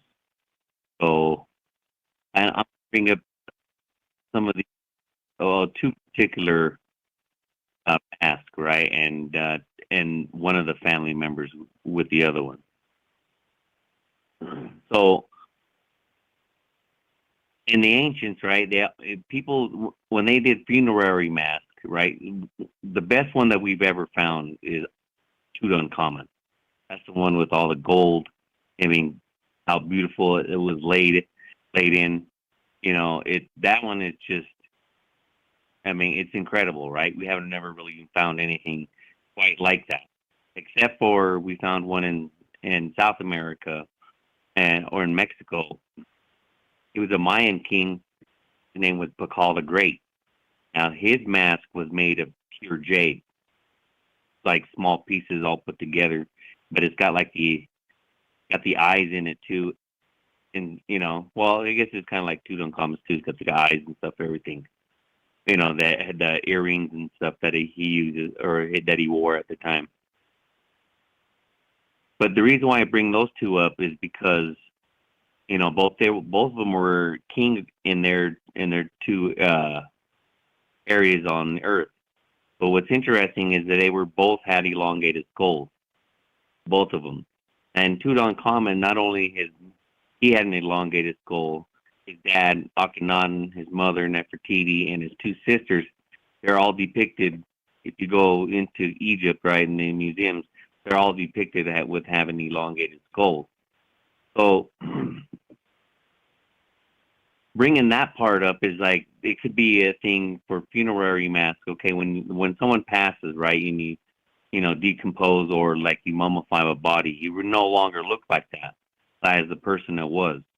I mean, they could find, you know, if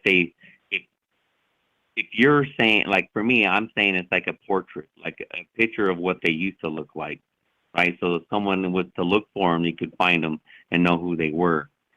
But to have it, you know, again, they were kings, so everything was gold, or like, you know, Paul was, you know, jade. You know, it was something that was, you know, I guess better than just mud or something, you know, like some kind of a plaster or something. Because, you know, those things tend to, again, you talked about earlier, you know, that was skin or, you know, made from any kind of plant life, you know, degraded pretty quick. So, you know, again, I don't know. For me, I take a look at that, right? So what I'm going with is, with that was, like I'm going to go with Zachariah Stinson, okay? In his books, he talks about how they could bring, you know, people back to life.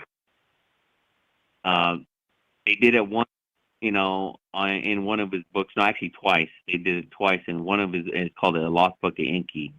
One of them was where, you know, they could take an emitter, Inanna, right? That's the sister of both Enki and Enlil. She was, brought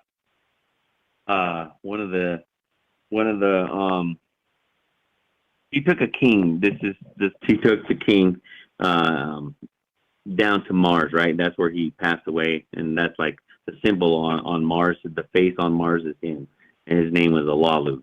But he went down there, and she brought him back to life. Anyway, that's in the book that he wrote, that they could bring him back to life, but they need to find you. You know, I don't know if they could find you through DNA or like they're saying they know where he was buried at. You know, in Egypt, like in the Valley of the Kings, those things are buried, right? They're like always have to try to find these things. They're made that way so no one can find them. But if they was to find them, right? And if these people were from not of this planet, that'd be one way to do it, and was to, have a funerary mask like that. Now, they've also found, two different gold masks, or, a different type of gold mask around. There was one called, they call it the Mask of Agamemnon because it was found in Greece. It would be find these other masks, they're gold masks, and the city is in Greece, but the city's called Mycenae, I believe that's how you pronounce it, Mycenae, Greece. But they found two different funerary masks there. But what's different with those ones, I believe, Greeks were following within the Romans, but they didn't put them on top of the face of the deceased. They just had them next to the mummified body. Yeah, which again, so back in antiquity, we don't have a ton of like super, massively famous funerary masks like worldwide like that. Like I've heard of both of those, of course. Everybody knows King Tut.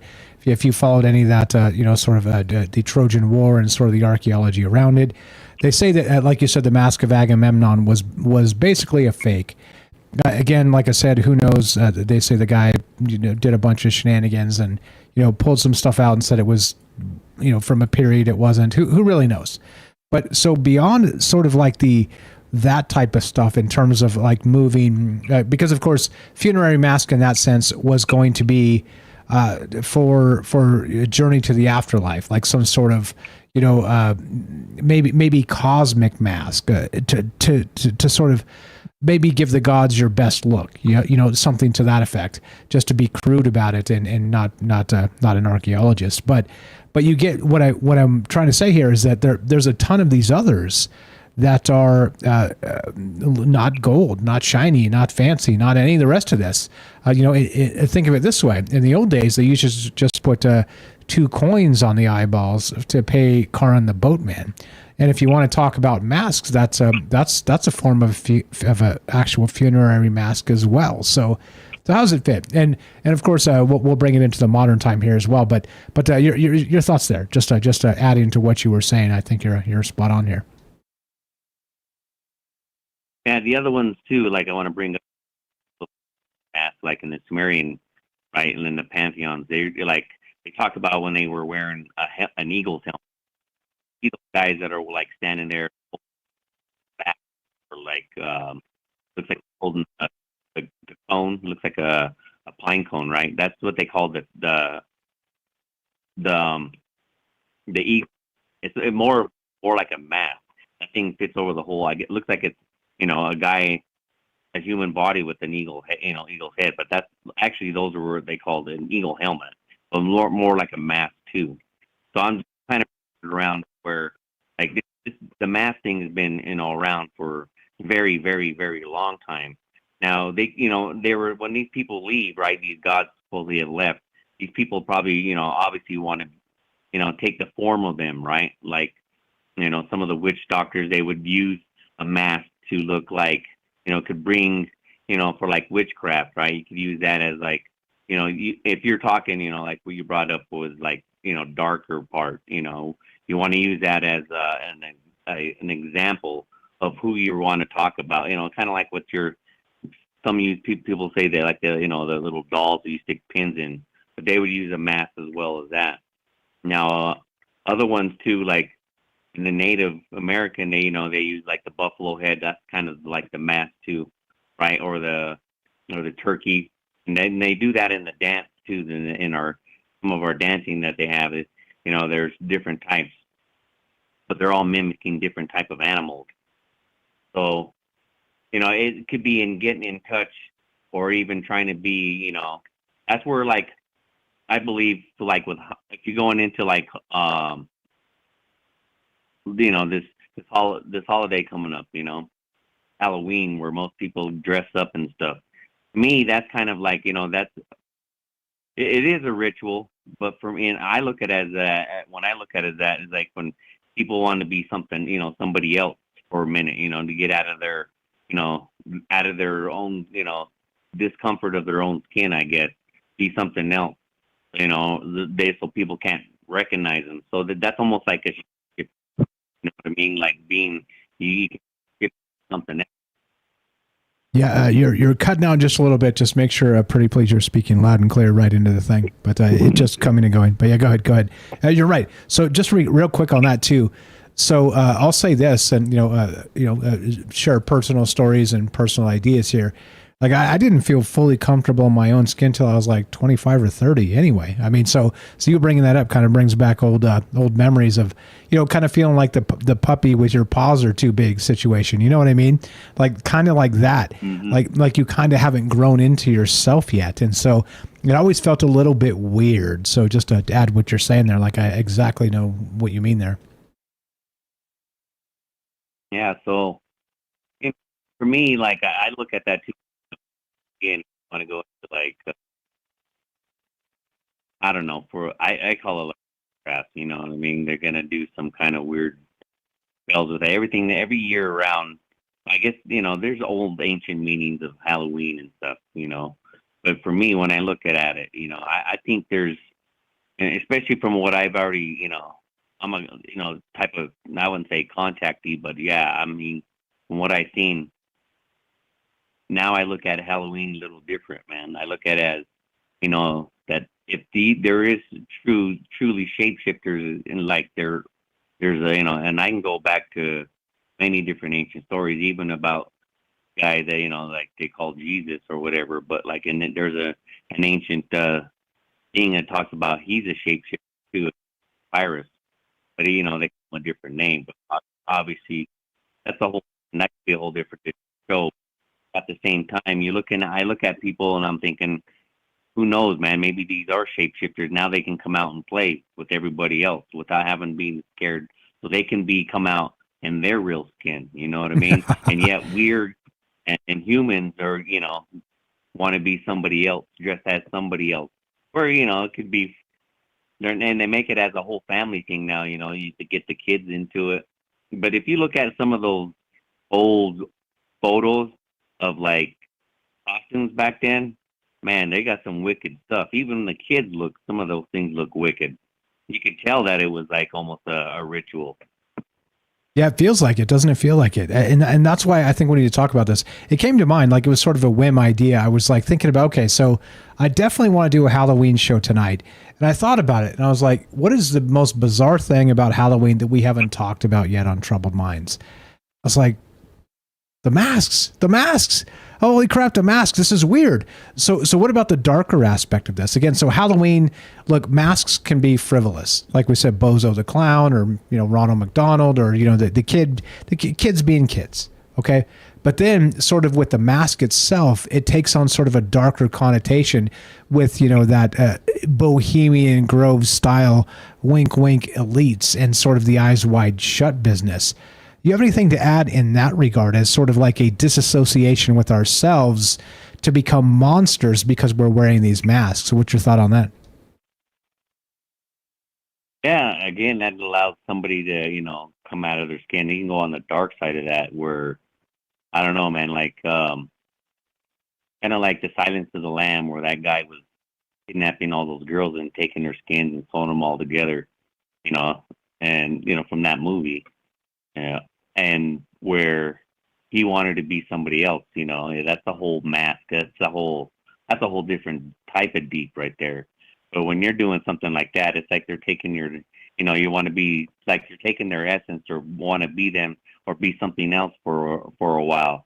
You know what I mean? Just to get out of this, I guess, out of this world. You know what I mean? Put your mind in something else, so you don't have to be like, you know, I don't have to be Kelly. And you don't have to be Mike for a while, you know, just for a few, even if it is just for a few hours. But, you know, sometimes, you know, and like these old masks, like, you know, some of these people, like I'm a collector of some masks. I got different types of masks from like Africa and South America. I'm trying to get one for my uncle, but it's an old Mayan mask, but it's going to be a little difficult.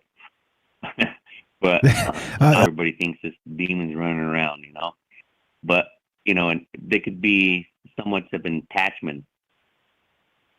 You know, and it's weird. I got a story, but I don't know how long we got, but with my brother, you know, we got 3 minutes. I don't know, we got 3 minutes. Go ahead. The story. I'm sorry? We got 3 minutes. Go ahead. Tell it. Okay.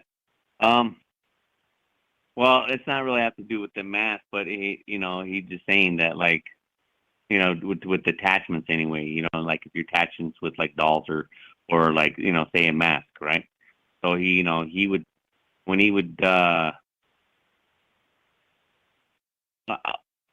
know what? I'll have to do that another time. That's going to take a minute. I got a little bit longer than 3 minutes. Gotcha. All right, that's fine. I got to hit the bed. All right, that's cool. That's cool. That's cool. All right, so I appreciate it. So one question before you leave here, real quick. So like I said, you saw Halloween differently when you were younger. I did too. How do you view it now? Do you think it is sort of are you a good witch or a bad witch? Is it a good ritual or a bad ritual? Or as usual, does context matter in all the ways? What's your thought there? Well, I look at it both ways, man. It could be used for somebody as like, in some ways, if we can use it as in, just like I said, if, people want to, like if they were shapeshifters, right, and they always wanted to go back to their own shape, right, and that's going to be a good time for them. You know what I mean? And humans, we want to be somebody else. We want to like we're taking our mask off, and then you're putting another mask on. That's like there's a saying that says, when you talk to me, take your mask off when you're talking to me, right? Because everybody has different masks. You got different masks when you're at work, at home. That's because it's not you. It's just like you don't want to leave. You want to leave your work, that your work at work. You don't want to bring it home and then have a, salty life at home. You know what I mean? You want to leave. Then you put your family life on. Different people call it hat, right? It's just mask. I call it a mask. You know what I mean? So you just kind of wear a different mask that you gotta, but sometimes you just want to let it all go, just take it all off and just be you. You know what I mean? Yep. Maybe that's what Halloween can help out with some people as well. Like some sort of cosmic therapy. I love it. Kelly, you're the best. I appreciate it. Sleep well, be well. Tell Michelle we said hi. Love you, brother, and thanks for being with us for so many years, telling us so many amazing things. Appreciate you a lot. All right. Have a good night, everybody. Thanks a lot, man. You too. That's Kelly in Colorado. I'm loving. He's literally the very first consistent caller we ever got on Troubled Minds, and he's still with us 5.5 years later, just kind of firing off ideas and bouncing these things off of each other. And as you can tell, he's a very, very smart man, and this is why we do this, to meet people and consider ideas that we maybe have never considered before. As you see, look, this is not, like I always say, this is not about talking to Linda Moulton Howe or Richard Dolan. Or you don't have to be a UFO celebrity to be on Troubled Minds. You just have to be you. And to think about these ideas and talk about them with us, because you know some things that we don't know. So let's talk about them. That's that. Appreciate it very much. Thanks for the call, Kelly. We're still talking about this. What do you know about the masks? Now, the ritual of the masks beyond the Uncanny Valley, there's something weird here, right? Like I said, you're mowing your lawn. It's cool. You're mowing your lawn with a mask. People call the cops. What's up with that? 702-957-1037. Click the Discord link at troubledminds.org. We got David on the road. We got Matt Sal and your calls when we return. Be right back. Don't go anywhere.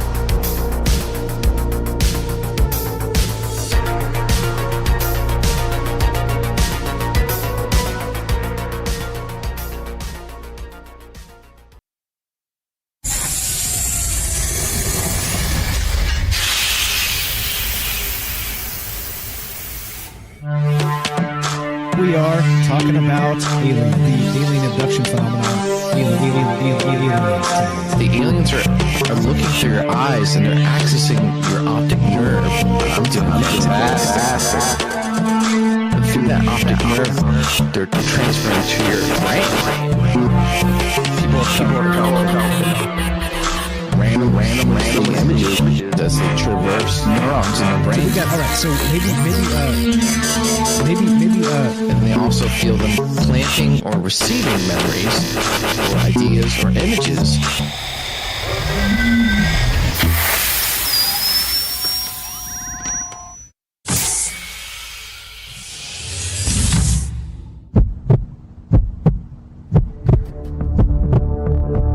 Broadcasting live from a secret bunker just off the extraterrestrial highway.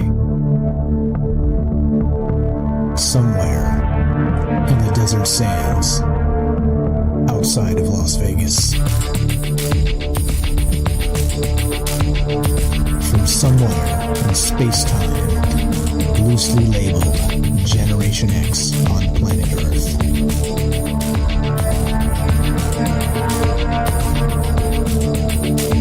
And asking questions of you in earnest into the digital darkness. Good evening and welcome to Troubled Minds Radio. I'm your host, Michael Strange. We're streaming on YouTube, Rockfin, Rumble, Twitter, and Twitch. That's called cadence of speech. We're broadcasting live on the Troubled Minds Radio Network. That's KUAP Digital Broadcasting. Tonight, we're taking your calls as we discuss masks. Like I said, think about this. This is a deep concept. Think about this. Close your eyes and consider a moment where you're out there just gardening the front yard. Just you, normal old you, doing what you normally do as proper maintenance as part of your abode.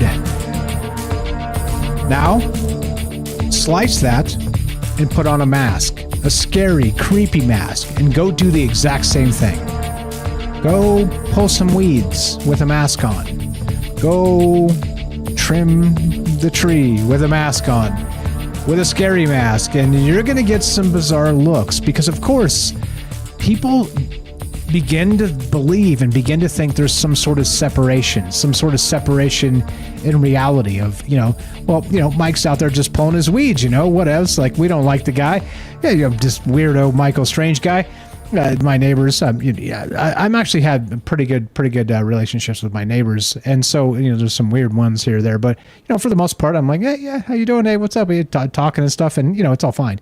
But imagine if I went out with a mask on, or imagine if you did with your neighbors and went out with a mask on randomly. How about this? Maybe we should call this the Troubled Minds Challenge. And instead of Halloween for the next month, we should do like our yard work or whatever we do in the front yard, sweep in the front stoop or whatever it is. And we should put on scary masks while we're doing it and see if maybe the cops show up. because that's exactly the point. Like, you're doing the same task. You're the same person in the same area. People know who you are, but suddenly you're wearing weird, creepy masks. They might call the cops on you because there seems to be this separation of identity. Has Mike finally lost it?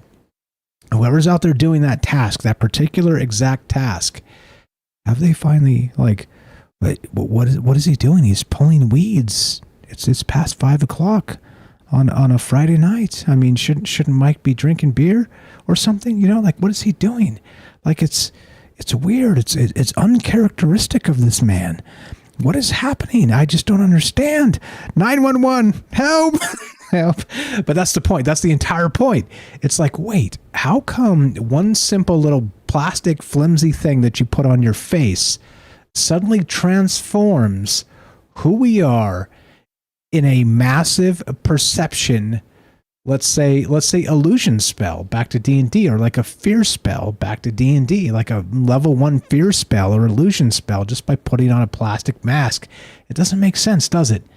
It absolutely does not make sense. And yet we get that uncanny valley effect in terms of looking at people and seeing them as not human because we cannot see their eyes. We cannot see their face. What do you think? 702-957-1037. What is this? Is this some sort of bizarre magic or some sort of bizarre psychological trick? David on the road, you are on Troubled Minds. What's up, my man? Thanks for being patient and popping back in here. Go right ahead. How are you tonight? I'm good. How are you? Doing well. Talking about weird stuff, and I love it. Do you wear masks while truck driving? No, I do not. Can we book that in? Got me thinking of can I work it in? Well, it's funny. I did meet a guy at the bar recently. I'd be friends with him now, and he's telling me some things about back in 2020. What was going on back then, and he was living in LA at the time, and all the cops knew who he was. But he started wearing a Darth Vader mask and going into stores and kind of getting people a little bothered, and like trolling the process. I love it. Sorry, go ahead. Yeah. The people were like, "Oh, that's just this guy that the cops show up. Oh, we know who he is. Yeah, he does this kind of thing, and so he was able to get through with it without any problems because he's wearing a mask.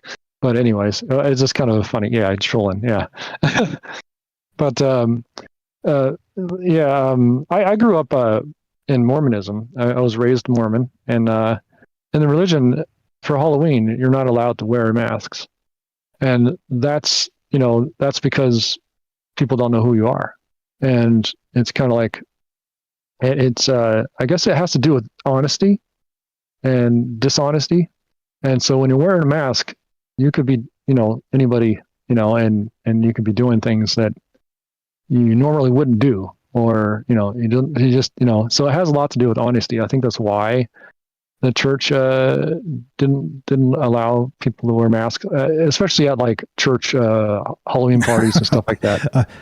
So you know me being the a-hole that I am. So what would happen if I walked into a Mormon church and sat down with a mask on? What would happen? They'd ask you to take it off.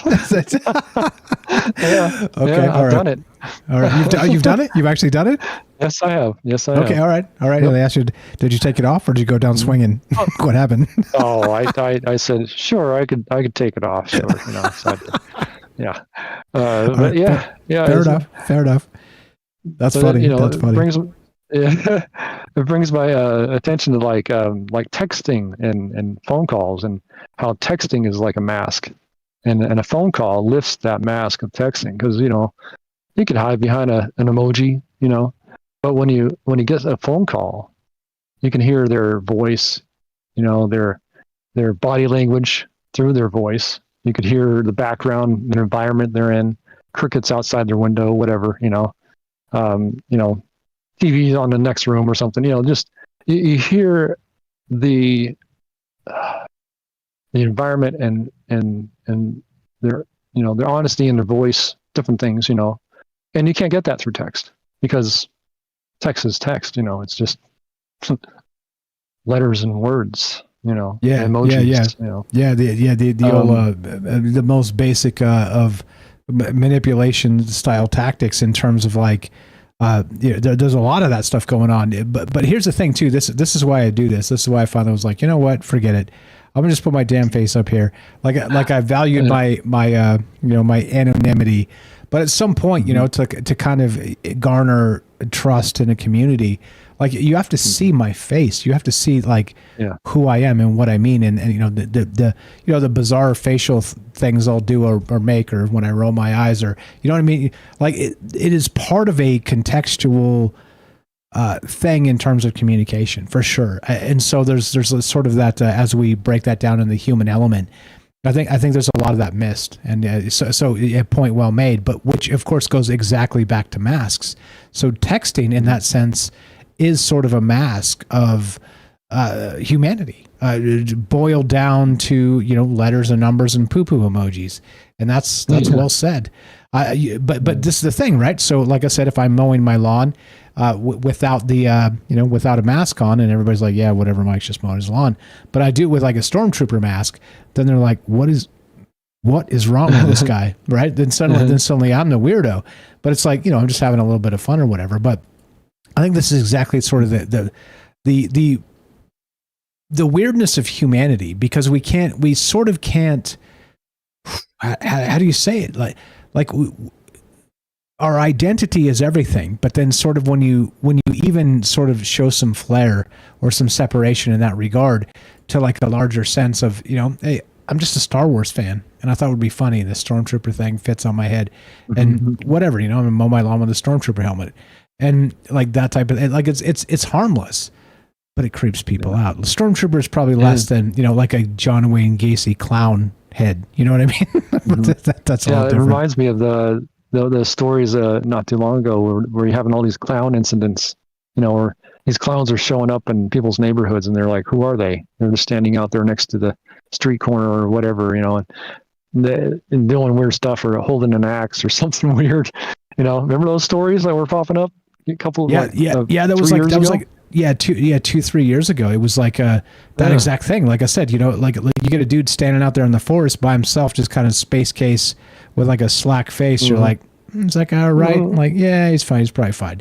But then if a dude stand there in the exact same pose, but he's got exact same clothes, but he's got a bizarro clown mask on, then suddenly everybody starts calling the cops. Everybody starts getting scared. But is there much of a difference? No, because people are and can be dangerous. So there's no difference. The difference is the perception. And so it seems like we're talking about a spell, like some sort of ritual spell, where you put the thing on and suddenly the identity is obfuscated and people freak out. So it's much like robbing a bank or being a thief. They put a mask on. You can't identify them. That's Yeah, exactly. Yeah, you walk into a bank with a mask on. You, like I said, bad problems pre-COVID until COVID, and then anyway. Sorry, it's not a COVID show, but yeah, I mean, so I'm gonna say this again. I'm gonna say this again for the haters. I do have haters. Here's my face. Here's my phone number. All right, you keyboard cowards out there. That's that. Again, like I said, you can kind of trump that sort of thing by just being like, hey, you can hate all you want, but you're basically hiding behind your digital mask, your little sock puppet persona of hate. Call me. Yeah. Let's talk. Let's talk. You know it. I'm an okay dude. Like, I do my best to be as okay as possible. I'm not trying to be a dick here, but I mean, I got it in me. Don't push the buttons. Anyway, back to the magic of the masks. So, and this is what I mean about sort of being, this is who I am. It's just who I am. And so there's value there. There's sort of a trust factor built. But then what happens if I show up with a bizarre mask? Actually, I think I got some. Let's do a clown mask. I think I got let's swap to an actual clown filter tonight to finish this up. I should have done that to start. I totally should have done that to start. All right. But I mean, this is the thing. So you start doing this type of stuff, and then people freak out. People lose their damn mind, right? So anyway, go ahead. Sorry. I was just thinking, like, then there are differences between personalities that are honest, and then those who wear a mask and hide behind lies. For example, like if you have a friend who's honest and tells you something about their past or something, something that is kind of private or something, and then you go around and you exploit it to look good or whatever, and tell people about it. And then it's like, well, imagine if that honest friend takes off the mask of the person who's hiding behind, lying and doing all this stuff. How bad would they feel more than the one who was honest? Because the one who was honest, well, it's out there and they were exploited, but did they really feel that much different? Because they were honest in the first place. Yeah, it's a good question. It's a good question. As usual, right? This is why we talk about this stuff, because it is sort of like a spell in that case. Like it's so if I was always this clown guy, would I get more or less trust? Probably more in this day and age, because all you people are sick out there. Anyway, I'm just kidding. You're all sick. You're all sick. But yeah, anyway, I mean, this is the type of stuff where it's like, okay, all right, I'm the Joker now. But okay, so we got calls behind you. We gotta get to. So what you got? Get it, brother. What else you got? I'd say honesty is the best policy, because if you don't have that, then things fall apart. I think society falls apart. Relationships fall apart. Of course, there's some things you want to keep, keep from your partner, but then what's your base, your relationship based on, if you can't tell the deepest parts of you, to that person. So, yeah, honesty is probably the best thing to do, So you're saying don't wear masks to mow my lawn? That's weird. Yeah, don't wear masks. Yeah. All right. Okay. I'm down with that. Except here I am with a clown face. If you haven't seen it, you should probably go check it out. I'm gonna wear a clown face from here on out for the rest of the show. You're the best. You're the best, Dave. Are you parked? You safe? You safe for the night? I just got back to the yard and I'm heading home tonight and heading out tomorrow. Yep. Nice. All right. So you're gonna sleep in your own bed tonight? Oh yeah. Nice. Enjoy that. Thanks again for sticking your neck out for all the rest of us and bringing us cold beer and groceries and all the things that you do. You don't have to describe exactly what it is, but just as a metaphor. Thank you for doing it. Thanks for being here, brother. Appreciate the call. Yeah, you're welcome. Thanks. Have a good night. 702-957-1037. Give David a follow. Links in the description down below. TroubledMinds.org/friends. Not only is he a truck driver, he's also a talented guy, guitar player, and all the rest of that stuff. Go check out his YouTube channel.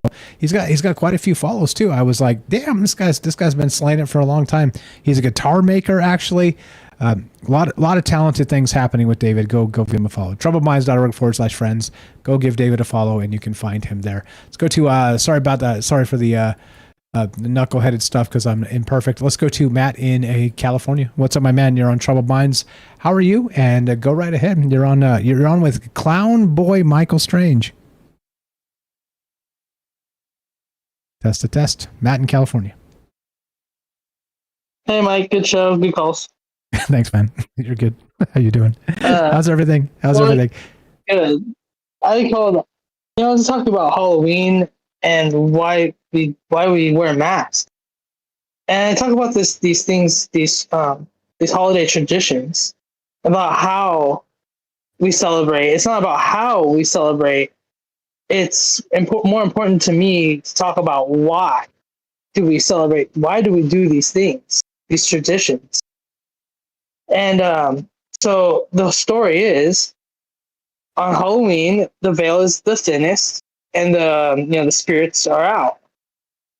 And so, in order to trick them or fool them into following us home, we wear these masks. When we go out, we dress up for Halloween, and it's to trick the spirits into not knowing who we are, so they don't follow us home. And so it's like a rule, like a Halloween rule. You dress up, and you don't take off your mask until you get into your house, or until you pass the threshold of your door and get into your house. Then you take your mask off, because these bad spirits could follow you home. You've heard that before, right? Yeah. So actually, that's an old one for me. So I that's probably like grade school sort of stuff, and I don't mean it like in the context of it's wrong or bad. I mean, I haven't thought about that in a long, long time. It was buried deep in the recesses of Clown Boy, Troubled Minds, Michael Strange. But that makes a lot of sense. So you're out there, the veil's thinnest, the spirits are sort of kind of dipping in and out. It's that moment of, what would you call it?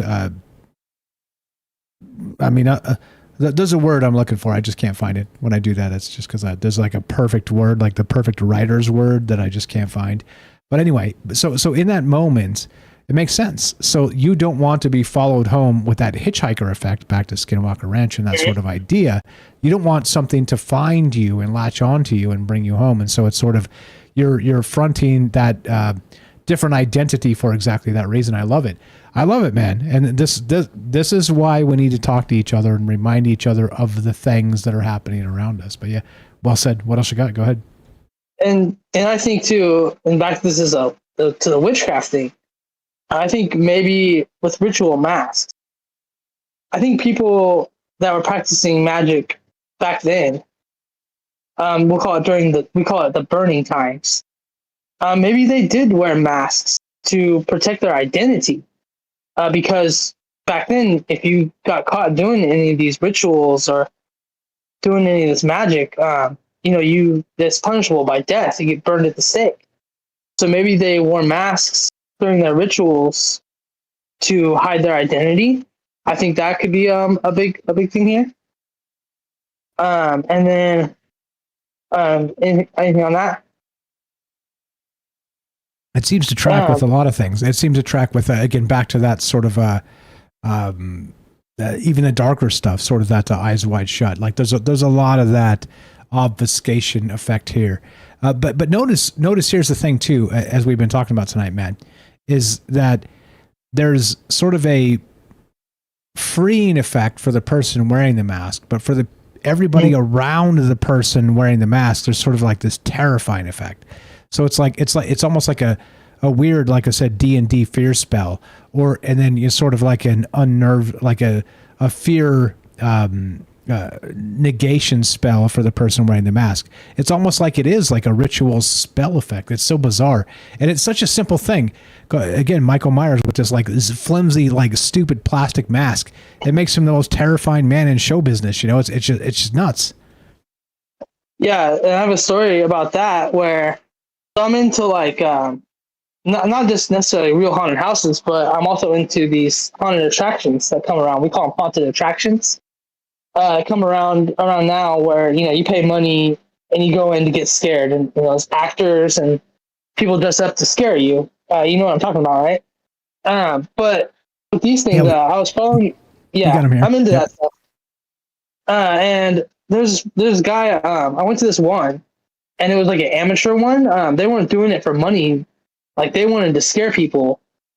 And I think that's a big thing about these haunted attractions. You know, you pay so much money to go through. They're just pushing people through for the money and not really worried if they scare you or not. Anyways, there was this one, they were trying to scare people. And I followed this guy, and he showed, you know, he made his own masks. He like did the plaster mold, and he made these masks. And I watched him like step by step make his mask. And I went to his haunted house, and you know, he's a clown, and he came up to me and he was trying to scare me. I knew who he was. Like, he didn't know me, but I knew who he was.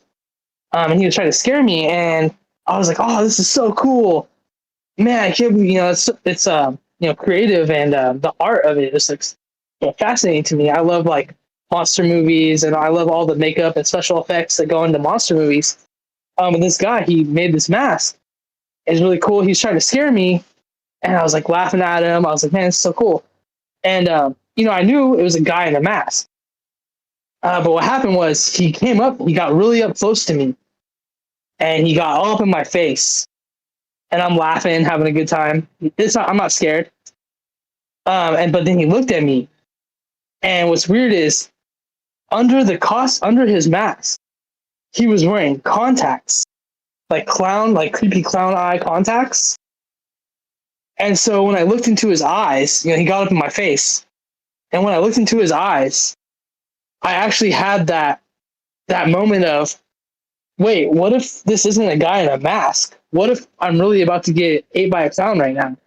Like, I had that actual fear in my, you know, he actually scared me, not by going, you know, rah, and scaring me, but that fear tactic of like that, how do I say it?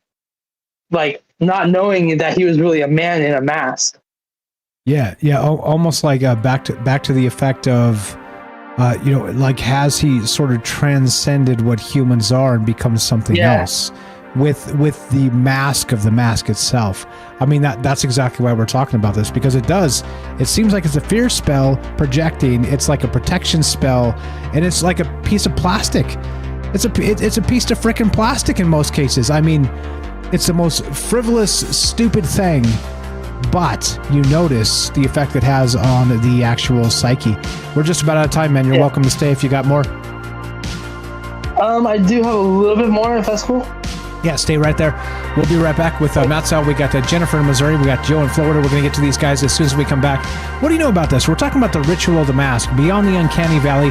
Why are we so spooked by a plastic, flimsy thing sitting on somebody's face? Be right back. More Troubled Minds coming up. Don't go anywhere.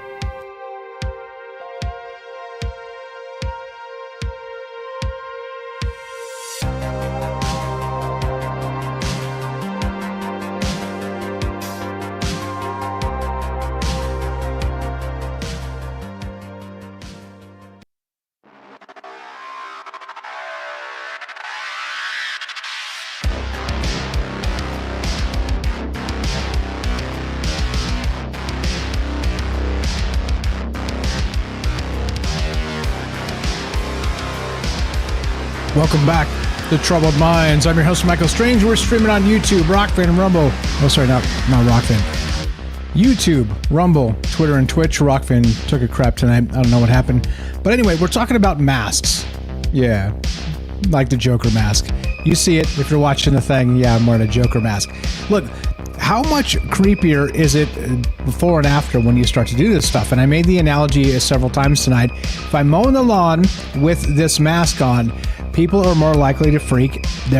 Lose their crap. You know, we're still on the radio. I'm not going to curse directly, but people will freak out. And that's really part of this, because there's sort of a washing of identity as part of this.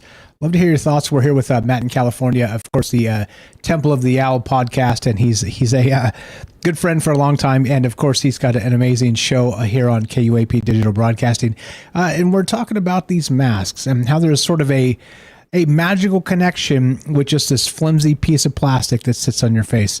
Right back to Matt. Thanks for being patient, my friend. You're back on Troubled Minds. How are you, sir? Go right ahead. Thank you, Mike. Well, I'm going to be quick and add a couple of thoughts fast. My other thought about how old this is. I think this goes all the way back to the shamans, and even maybe further. But the shamans, they wore masks in the ritual to connect to the spirit animals. And they called it shape-shifting. And so in some of these shamanic journeys, they would shape-shift into these animals. And we've all seen, the rituals where they're wearing these masks or they're dressed up like a bird or whatever, and they're dancing around the fire.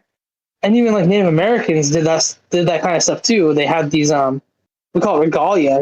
They dressed up like a bird or dressed up like an animal, and they had these masks, and they were trying to connect to that animal. And I think the reason for that is looking at it in a different perspective.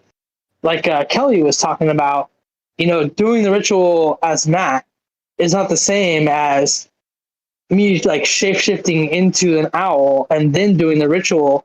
It would give it a different perspective, a different way of looking at the ritual in a different eyes, I guess you'd say. And that's the shaman thing. And then even back to what about this? What about the Egyptians? Their entire pantheon was half man, half animal. What if, and it's kind of blasphemous, but what if these weren't monsters? What if they were just humans in masks or dressed up as these animals, and the people saw them as that, and they thought they were gods? And I think this mask thing goes all the way back. Like it goes back further, just to like a criminal, like animal kind of thing. Anything on that? Yeah, I think so. I think that's what we're dealing with. And that's sort of back to that epigenetic sort of arachnophobia or fear of serpents that we have, is maybe these masks, maybe the clown, these sort of Carl Jung archetypes are built into us as, again, two things stand out to me here in terms of the really the themes I love about this show is the Carl Jung archetypes and sort of the monomyth of Joseph Campbell. You mix the two ideas and suddenly sprinkle in just a little bit of epigenetics and sort of this like DNA memory. And there's a reason why we're afraid of these things. Like these things have been here forever and they're built into us. And when you see the scary face, you're like, WTF is going on? This dude's usually mows his lawn on Saturday, but now he's wearing like a John Wayne Gacy mask. Like, has he lost it? Is he going to do something horrifying tonight? You know what I mean? And that's the thing. Like it starts to become this magical effect. And like we talk about magic a lot on this show. When I say magic, like it just influence is magic. And so in that sense, it's frivolous and it's silly and it's stupid. And if I'm wearing the John Wayne Gacy mask mowing my lawn, I'm just having a good time. And like, what about the neighbors? What are they going to think? But then they're calling the cops and they're having nightmares. You know what I mean? Like that's magic, bro. I mean, like to break it down in those terms, if that's not magic, what is, right? Yeah, there was that whole time when all those people, the clown masks were coming out, and it was pretty scary, and people were afraid. I have one quick story, real quick. I want to tell. I think it fits here. Is like there's a story of I think in Indonesia where there's tigers. And so these people, this village, they had to travel down this trail to go like back and forth for food and water. And the people were disappearing.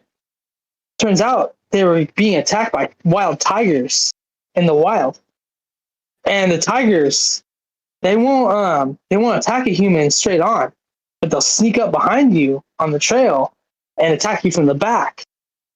And so the people figured out that the tiger could sense that their eyes were upon them, and so they would make a mask of a human face and wear the mask on the back of their head, like with the eyes pointing backwards, and the tigers stopped. The tigers wouldn't attack them from the back anymore.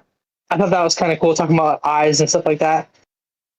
And then real quick, just go ahead. No, go ahead, you. Pop culture references. The Goosebumps book, The Haunted Mask, where they put this mask on and it won't come off. That's pretty scary. Jim Carrey in The Mask, the movie The Mask, where he puts on that mask and it's like an African kind of like a tiki mask, and he becomes a totally different person, a whole new person. And then the movies, The Purge, and the Purge movies, they wear masks in that to hide their identity. I was out there in the pop culture, and I just wanted to kind of throw those out there to maybe think about and consider. Thanks, Mike. Great show. I'm gonna go. You're the best. You're the best. I appreciate it very much. Matt in California. Tell Lacey I said hi, and you're the best, brother. Have a great night. Appreciate the call. Thanks, Mike. Good night. You too. That's Matt's Owl. You know, the Temple of the Owl is his podcast. He's right here on KUAP Digital Broadcasting with us. Go give him a follow. Go just search it, Temple of the Owl. You'll get Matt, and he's doing good stuff. This is the whole point. Look, there's a lot of us that know a lot of things, and so when we get together, you see what happens. I'm me, you're you, together we're us. And I don't mean it at, I'm the guy on the mic, so it's a centralized thing, but like reverse it. And you say it back, like I'm me, you're you, but together we're us. It works from all angles. It's like Knights of the Round Table, except we're quite a bit weirder than those guys. But we're talking about masks, and of course I'm wearing a mask tonight because why not? John Wayne Gacy, Michael Strange, the ritual of the mask beyond the uncanny valley. Does it creep you out? And of course, is there magic at play? 702-957-1037. Click the Discord link at troubledminds.org. We'll put you on the show just like this. Let's go to Jen in Missouri. Hang tight, Joe. I see you there. You get bonus time, so hang tight. Let Jen go, and then we'll get to you as top of the hour. Jen in Missouri, the Arcane Observer. You're on Troubled Minds. How are you? And go right ahead. Hey, you hear me okay? Loud and clear. Go right ahead. Yeah, I mean, I think that the mask... as it's been pointed out, for sure, that it's clear that we aren't using them the same way we always have. I mean, but we are still using them on a regular basis. I think there's never been a time where we are using them as much as we do now. With the internet and everything, it's true that people are able to hide behind these personas. And then at the same time, though, I think talking about the point of the mask, it's like the mask itself. In some of these ancestral ceremonies and things like that, those masks had been worn in multiple ceremonies before by other people before, generationally, in a ceremonial context. And the mask itself seemed to almost have it wasn't just what it represented. It was, there was something almost like it was a power object. So it's like it contained the ability to do things that the person couldn't do if they weren't wearing the mask. Like able to do, like, specifically with healing rituals and things like that, where the individual, when the person put them on, it gave them powers. And in some cases, I mean, that's one instance where the person would get powers from the mask. It would connect something in their deep subconscious. It would communicate something. It was able to break past the barriers and get to something inside of the subconscious of the person that would allow them to do things or to accomplish, feats that they would not otherwise be able to accomplish. And it was also, it had an impact on the person the individual being affected by seeing the practitioner in the mask. It had a type of a placebo effect, perhaps, but maybe something more than that.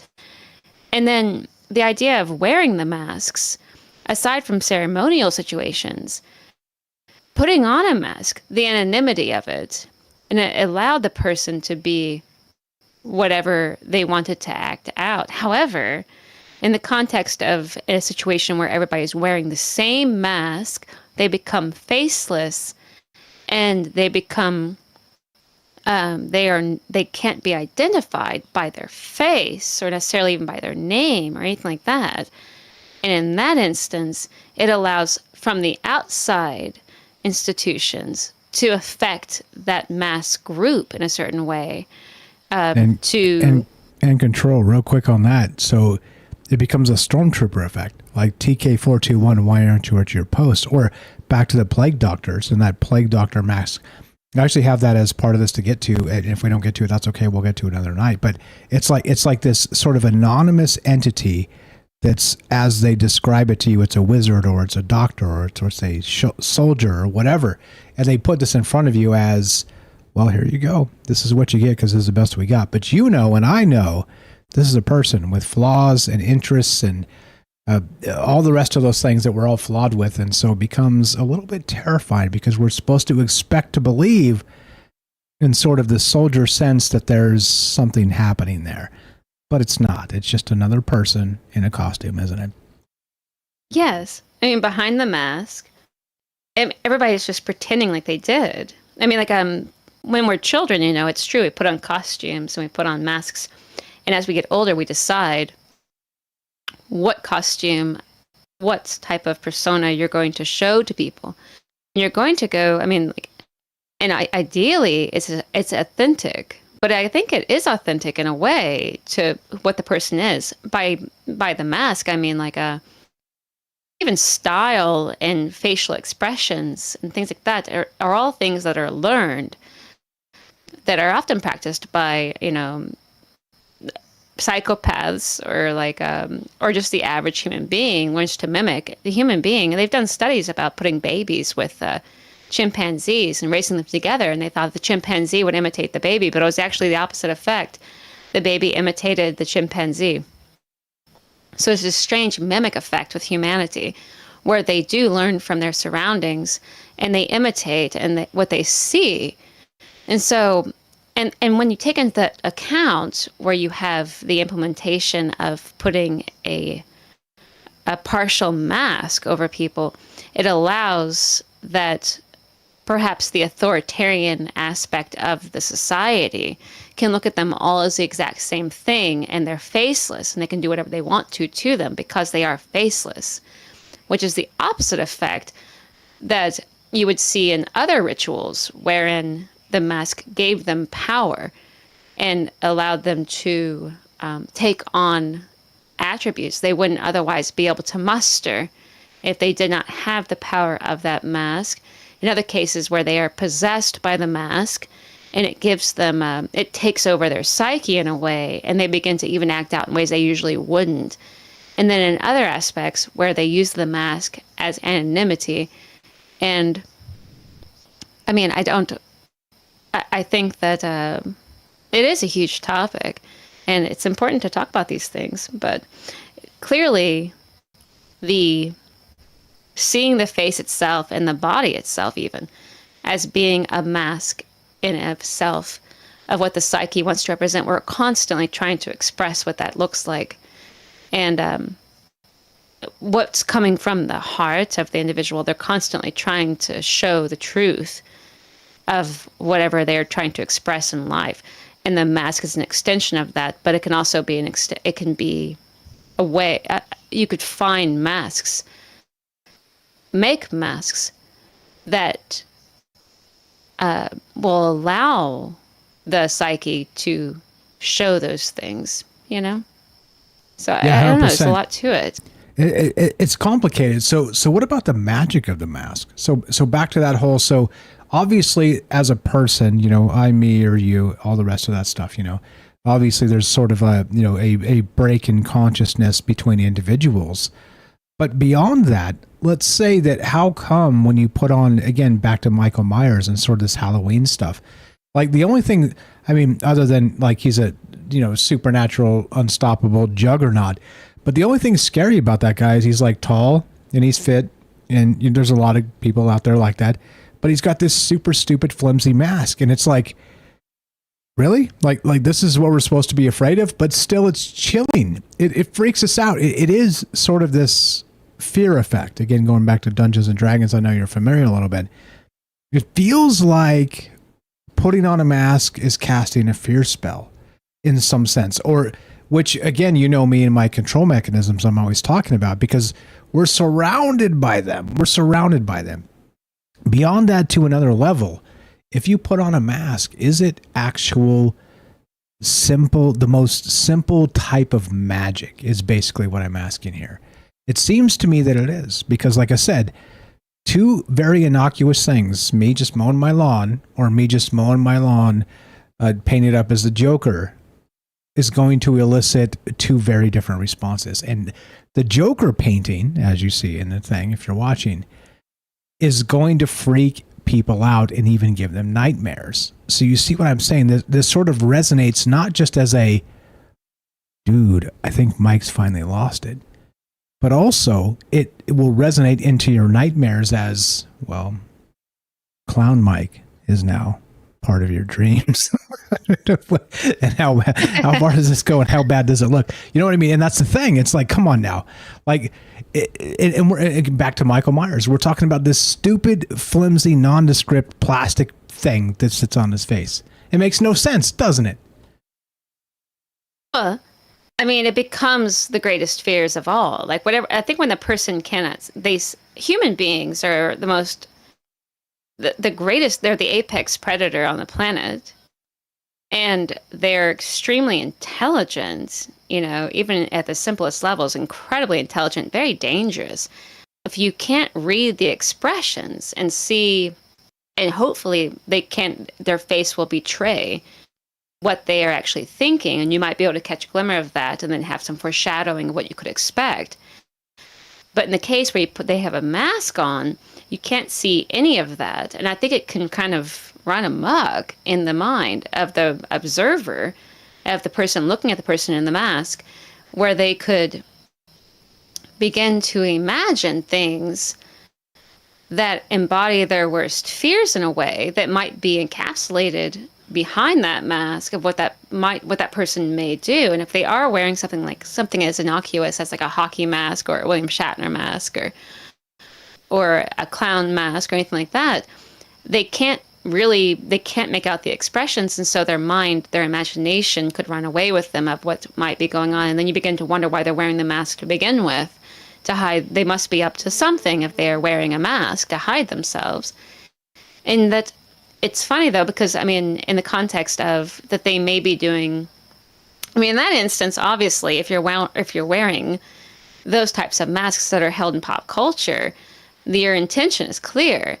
But then in other cases where people are wearing masks that, like the classic medical mask or masks, I don't know any other type of mask out of necessity except for the medical masks that I can think of. But in that instance, it's the plague uncomfortable. Doctor. The plague doctor. Yes, the plague. Yes, and you insinuate that everybody is dying of some kind of illness, right? Like it immediately it plays something on the deep mind that there's something extremely wrong. And then that's a bird of death. I mean, it was very functional, but like the plague doctor mask, the idea was to keep the scent of the illness at a distance, and then to fill that bill with all these herbs and things like that. But which also is like saging and like sort of holistic medicine, and there was some basis to it, which is wild to me. Like, freaks me out. Yeah, seriously, think about how many people had to die for them to be like, we'll just wear these bizarre ass masks and then we'll just fill it with sage and herbs and be like, maybe this is blocking the situation of what's happening. And again, right, like a coin flip. Maybe they started losing less people and suddenly everybody was plague doctors. Like that's probably one of the most terrifying ones to me. Like you think stormtroopers are bad from Star Wars or whatever. It's like, they can't shoot straight. They're not that scary. But then these plague doctor masks, oh God. Like you said, it's sort of like just brings about this sort of Dark Ages vibe to our psyche. And I think that's why this is so terrifying. Like we can kind of time travel in the sense of just wearing. I wish it was a plague doctor mask filter. I'd put it on right now. Anyway, I don't know. It's weird because maybe they saw it as a comforting effect. I can't get into that. We can't know for sure what the mindset was when they saw them. They knew what it meant. They may have even thought, oh, now that the plague doctor mask people, if they're people at all, because there's some people who speculate that maybe they weren't. And they were just wearing the masks and they're actually spraying the disease around. We don't know. But because you can't tell, that's what the issue is. I think that human beings just, the fact that they can imitate and mimic so well with the idea of, like if you've seen a mimic, like a mime that can imitate and do perfectly, it is irritating and annoying because it works on such a deep level. But if in the people with acting and the theatrics, other creatures, they have something like that, but nothing like the way that human beings are able to theatrically display things and to take on personas that don't belong to them. And they're able to mimic and imitate. And the mask is behind that. But it's such a powerful thing that I think that the mask, say you put on a mask and you're able to do things you would not normally be able to do. And it's a strange thing, and people don't do it as much as they used to historically, but it does have that kind of powerful effect. And in the case where we've seen it in, movies of murder and things like that, where it's terrifying, it's because it's strange too, because you can't tell if it's the person was, like in the case of Jason Voorhees in Friday the 13th or Michael Myers, where they're deformed somewhat underneath that mask in a way, or they appear to be that they're deformed. Were they deformed before they put the mask on, or did they become that way after wearing the mask? Like something inside of them after what they have done is, in like the case with even Leatherface in the Texas Chainsaw Massacre, that the individual, were they already displaying, it's strange. Is the mask hiding or concealing, or is it enforcing? And projecting power and fear and all the rest of that. Yeah. Like I said, to me, it makes the most sense as another layer of control, because like I said, two innocuous things that are exactly the same, except you put a mask on one person in one multiverse and a not on another, and one's like nobody cares, but then you put the mask on another, and then suddenly everybody's like, oh crap! I think it's fantastic. Yeah, right. Exactly. Yeah. Somebody's going to get murdered in the neighborhood tonight, right? Like it's kind of that vibe. Yeah, it's weird. That's the whole point of this. I don't know. Like it's one of those things that it does creep me out. It does completely creep me out, and that's why I think we need to talk about it. What else you got? We got about a minute and a half left. If you got anything else. No, I think masks are really fantastic. I think it allows the person to see what they actually are, and then too, if they can embrace, in some instances in a positive way, if they can embrace what it means, like what the mask stands for in a ceremonial sense, I suppose, that they could, like if you were ill and someone comes to you in a mask that's meant to heal you, it may actually have such a strong effect that psychologically it does heal it. And in some cases, that might be the opposite effect entirely, but that's how powerful it seems to be. But no, I do think that masks are they're an incredible thing, in many ways. I don't know. I'm actually just watching on the screen, and it's fantastic. Real quick before you leave, Joseph in Iowa says, "Not all clowns will lure you into the woods." Have a great night. You too. Thanks for the call. You're the best. That's Jen in Missouri. You love her. The Arcane Observer is her show. She's here on KUAP Digital Broadcasting with us, and this is why we do this, to meet good people and good friends and people that know some things about some things, and that's what that's about. So please give Jennifer a follow. Jen in Missouri. It says follow Jennifer here. troubledminds.org/friends, and that's the whole point. That's the whole point of this. Literally to meet people that are interested in these ideas and know a little bit more than me, because look, if these people out there, you know them, you love them, they're amazing people, know a little bit more than me, and etc. so on, and you just kind of put that into that round table sort of King Arthur loop of we're all on the same level just talking about ideas, you see what sort of starts to build. It's momentum. As I've always said, I believe in not luck, I believe in momentum, and that's what this is all about. Please give all of our friends a follow, troubledminds.org/friends, and click all the things, do all the things, make accounts in the places you don't have them, download their podcasts. This is not about me, it's about us. As we finish, we're going to dip off the radio here. Thanks for listening. Every single minute you listen to us on the radio makes a massive difference, so thank you for that. Have a fantastic night. We're going to go just a little bit longer, and we'll see you soon. Have a fantastic one. KUAP Digital Broadcasting.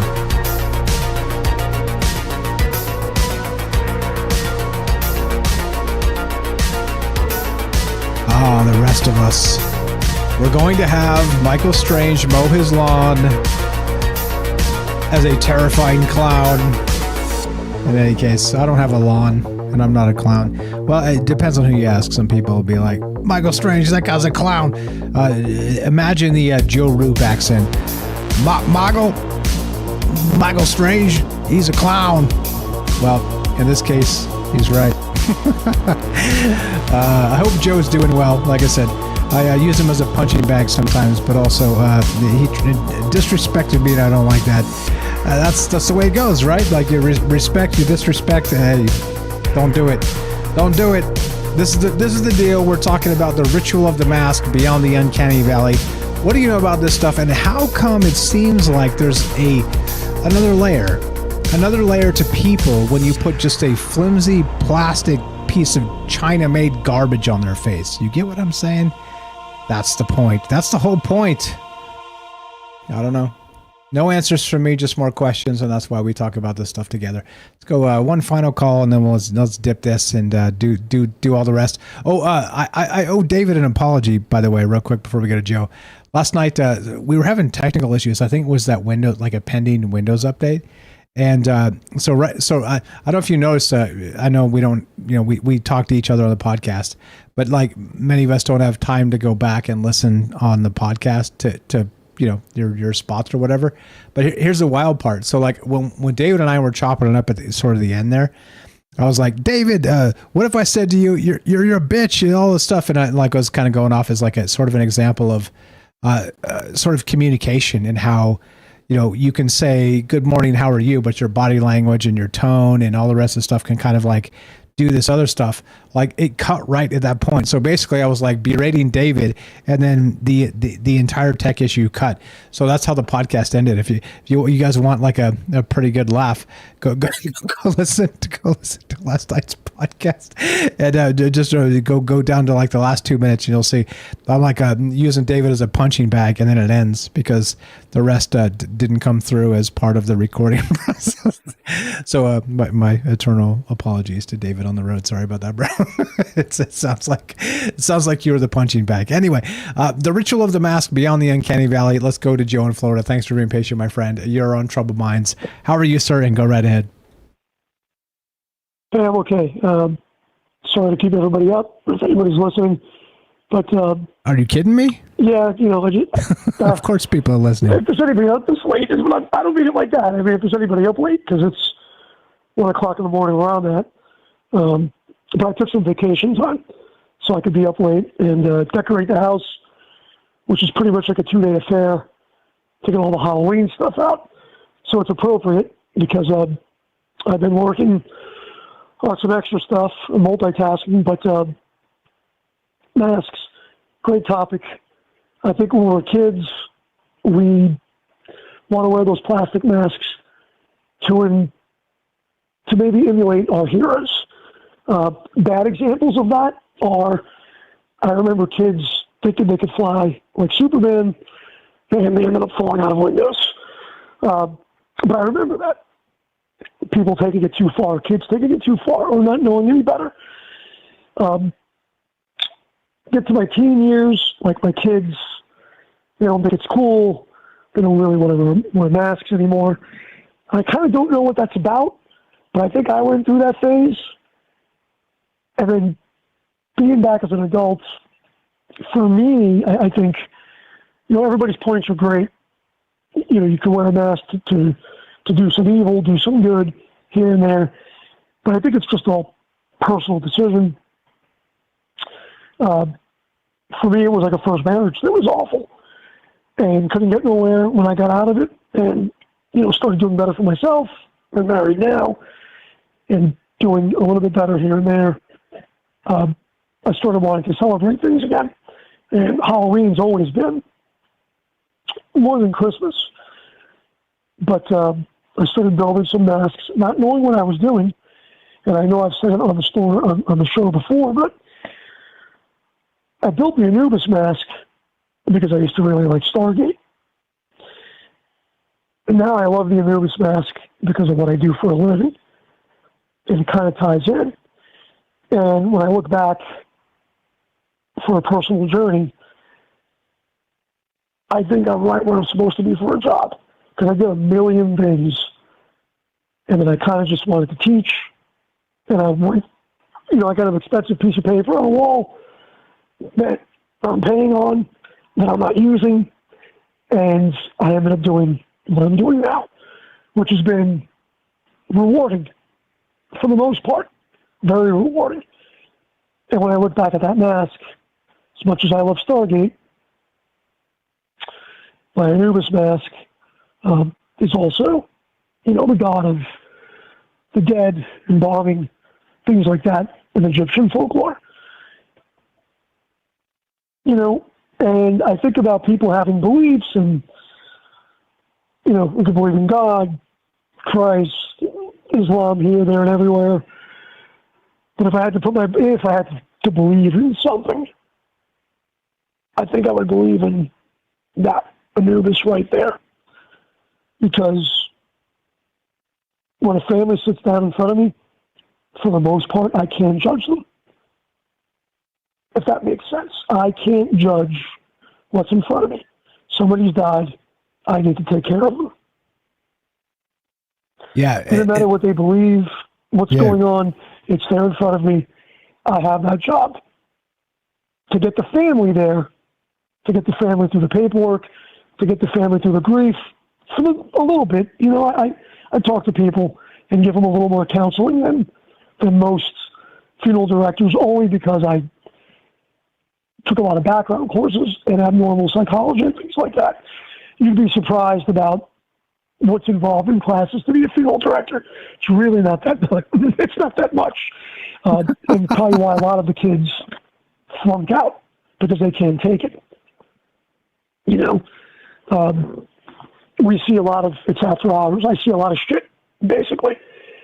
And I don't bring it home. You can't. Yeah, you can't. I mean, that's the thing too. So, like I said, for those of you that don't know, I know we get new listeners every day, and it's not the same. It's not the same 20 people. You don't get to nearly 1 million downloads with the same 20 people. So, just to reframe. So, Joe is a funeral director. He lives in Florida. You don't need to know his full name or where he works or anything the rest of that. But I always call this part of that invisible process that nobody ever thinks about. But on a daily basis, somebody out there is dealing with. When somebody passes away, and somebody passes away every damn day, somebody out there is processing that transaction. And again, like I said, that's probably a really crass way to say it, but that's exactly what it is. And whether you want to call it a cosmic transaction or an earthly transaction or some combination of the two, there are people out there dealing with it. I want to ask you about the Plague Doctor mask, because Anubis seems to be pretty close, but you don't have to hit that. Whatever else is on your mind, and we'll get to that in a sec. Well, part of me thinks too, as adults, I'm 50. I like modeling. It brings me some peace. My 3D printer is running right now, and I'm actually looking at a plague mask on my wall, and a steampunk hat, and the Batman mask. But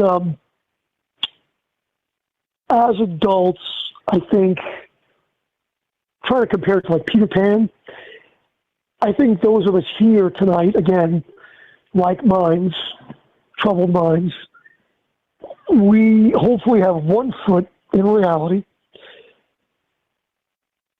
and we have one foot in spirituality.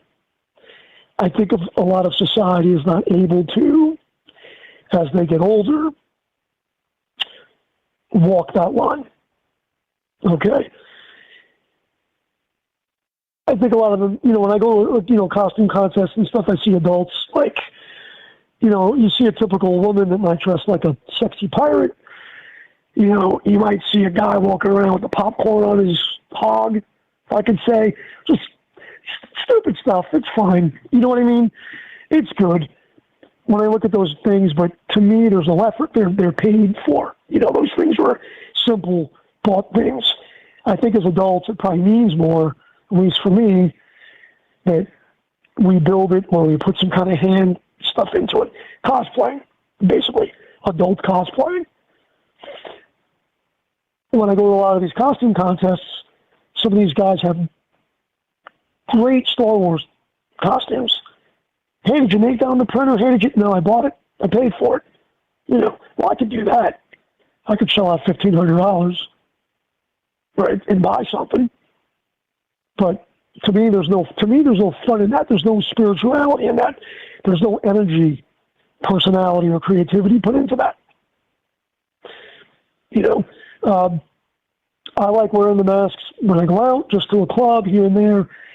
Now, when I go out and I DJ at this local club in Tampa, there's people there that every week, I'm talking every week, they have their alter ego. I have a guy that when he's dressed like a guy, he looks like an older James Bond, and you call him by his name. You call him by his name. But most of the time, he's wearing like a woman's dress. He's in heels, he's tall, and he wears I forget what they call the mask, but the play, when you look at the play, there's the tear and the smile. He wears this white mask, and we address him as something else. The cool thing is I don't care. I know, but when you see regular people coming in, they point, they do this, they do that. And then part of me says to myself, deep down inside, I wonder how many of these people have the courage or to do that. Sometimes when I gotta, when I build these things, sometimes I get embarrassed to wear them because I'm like, at my age, and I'm wearing these things, and I go out. But you know what? When I go out, people smile, and they want to take pictures with you, and you just have a good time. I don't have an alter ego for that, but, coming around, and I'm kind of rambling, but you kept saying Bohemian Grove. Yeah, so let's bring it back there, because that's the ultimate upside down clown world. Like, how much of this does it fit into that? So we're talking about sort of the mask, right? So that's the ultimate mask in terms of like a private property, elites showing up, weirdo rituals and situations happening. And look, from the outside, you look in and go, that's super odd. But then you get Alex Jones breaking in 20 years ago or whatever, and being like, "Hey, look, they're worshiping like Moloch," and from the video footage we see, it's hard to refute that claim. It's hard to refute. Yeah. Well, and here's my thing. A lot of the shows, most of the shows you're doing about spirituality, all of this stuff, those folks cover all the bases. I'm trying to look for the right words, because while they have 1 foot, I said it just now, 1 foot planted in reality, they're also covering their base with ceremony. How many people on your block have to make a living, and they're so busy making a living that maybe they could pray to whatever little local god they have? And maybe they go to some church for a distraction and have to give money to the pastor because he needs a new car. But the person that's sick and dying, instead of giving them money, you just pray. Yeah. Oh, yeah. Exactly. Because you know, it's another layer of control mechanism. You already know this, and because that pastor can usher you into heaven, he can actually give you a celestial reward because you helped contribute to his private jet and his Maserati. But we all know people with half a brain understand that's horseshit. That is the most insane level of horseshit ever. And if you help somebody buy a private jet and a Maserati in the hopes you get into heaven, well, I probably judgment is not my thing, but I would probably kick you off to the audit department. Let's say, how about that? Well, you're right. And I know you don't want to say the word, that 3-letter word that starts with N, NPC. I'm just going to say it, but those people I think are afraid to embrace reality and maybe embrace nature. Where you have these people in Bohemian Grove that, if they're simulating sacrifice or messing with the dark arts, they're embracing that. They're welcoming that. For all that is. They're welcoming that negativity, I would think, and maybe I'm just, it's a stream of conscious kind of just thinking about it, but if they're welcoming all that negativity, that it's definitely manifesting into the media and into everything else, because who goes there? What moguls go there? What people go there? They're just looking at something else to validate what they need. which is never to lose control. Which is literally the backbone of what we're always talking about. Yeah, go ahead. No, I'm sorry. To have that, and then the rest of us, there's those of us on this show, obviously, we all can't get together someplace and, in a state forest and do something, something, I don't know, get together and drink beers and have a fire. But everybody else on my block, we're all just trying to keep a roof over our heads, let alone build some masks, let alone go out and have a good time, let alone loosen up. But ceremonies and everything we see, you've said it for the NASA, for all the rocket launches, everything. But it seems like there's two levels. These rich people, these uber rich people that are able to have that ceremony and wear masks and hide their identities and probably get away with stuff that we'll never know of. Then you get the rest of the working schlubs. Then you've got those of us that are trying to pierce underneath that veil. Excuse me. And also wearing a mask when we go to work. I mean, look at, whenever I hear Derek the Night Stalker talk about Cthulhu, whenever I hear him, since I've been on the show for so long, whenever I hear about Derek, I automatically think about, Cthulhu, right? I just think about it like that. And for me, if I had to have what do you call it? The masks, Godzilla. If I had to be somebody else, it would be like Godzilla. Leave me alone until you piss me off, and then you're going to get Godzilla. Fair enough. A Titan. Those are the things. But anyway, I've rambled long enough. Going into the holiday season, I do have a story one day. Maybe I definitely could say it on the air because the family would be okay with it. It's a very personal story that just happened about 2 weeks ago.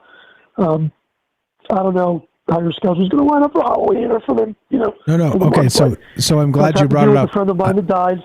I'm glad you brought it up. So again, Joe here in Florida is a funeral director, so you guys know he does have some actual ghost stories of working in that space. So James actually mentioned recently, hey, wouldn't it be cool, Mike, if me, you, and Joe got together and did a Halloween show? So do me a favor and look at what your schedule looks like. And James is ready to go, and I'm ready to go. Just fit it into the 5 nights a week schedule. Pick one.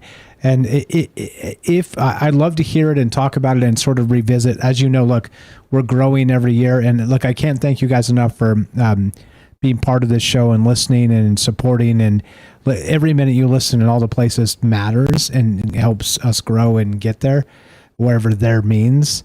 And so that's the point. So if you let me know what it looks like. James mentioned Halloween's on a Tuesday, so maybe we can't do it Halloween Tuesday night. And I don't want to speak for you in terms of like whether you want to or not. But you think about it. You get back to me. There's a lot. We got a whole month to figure it out. But you let me know. Yeah, let me know. Okay. It would be great.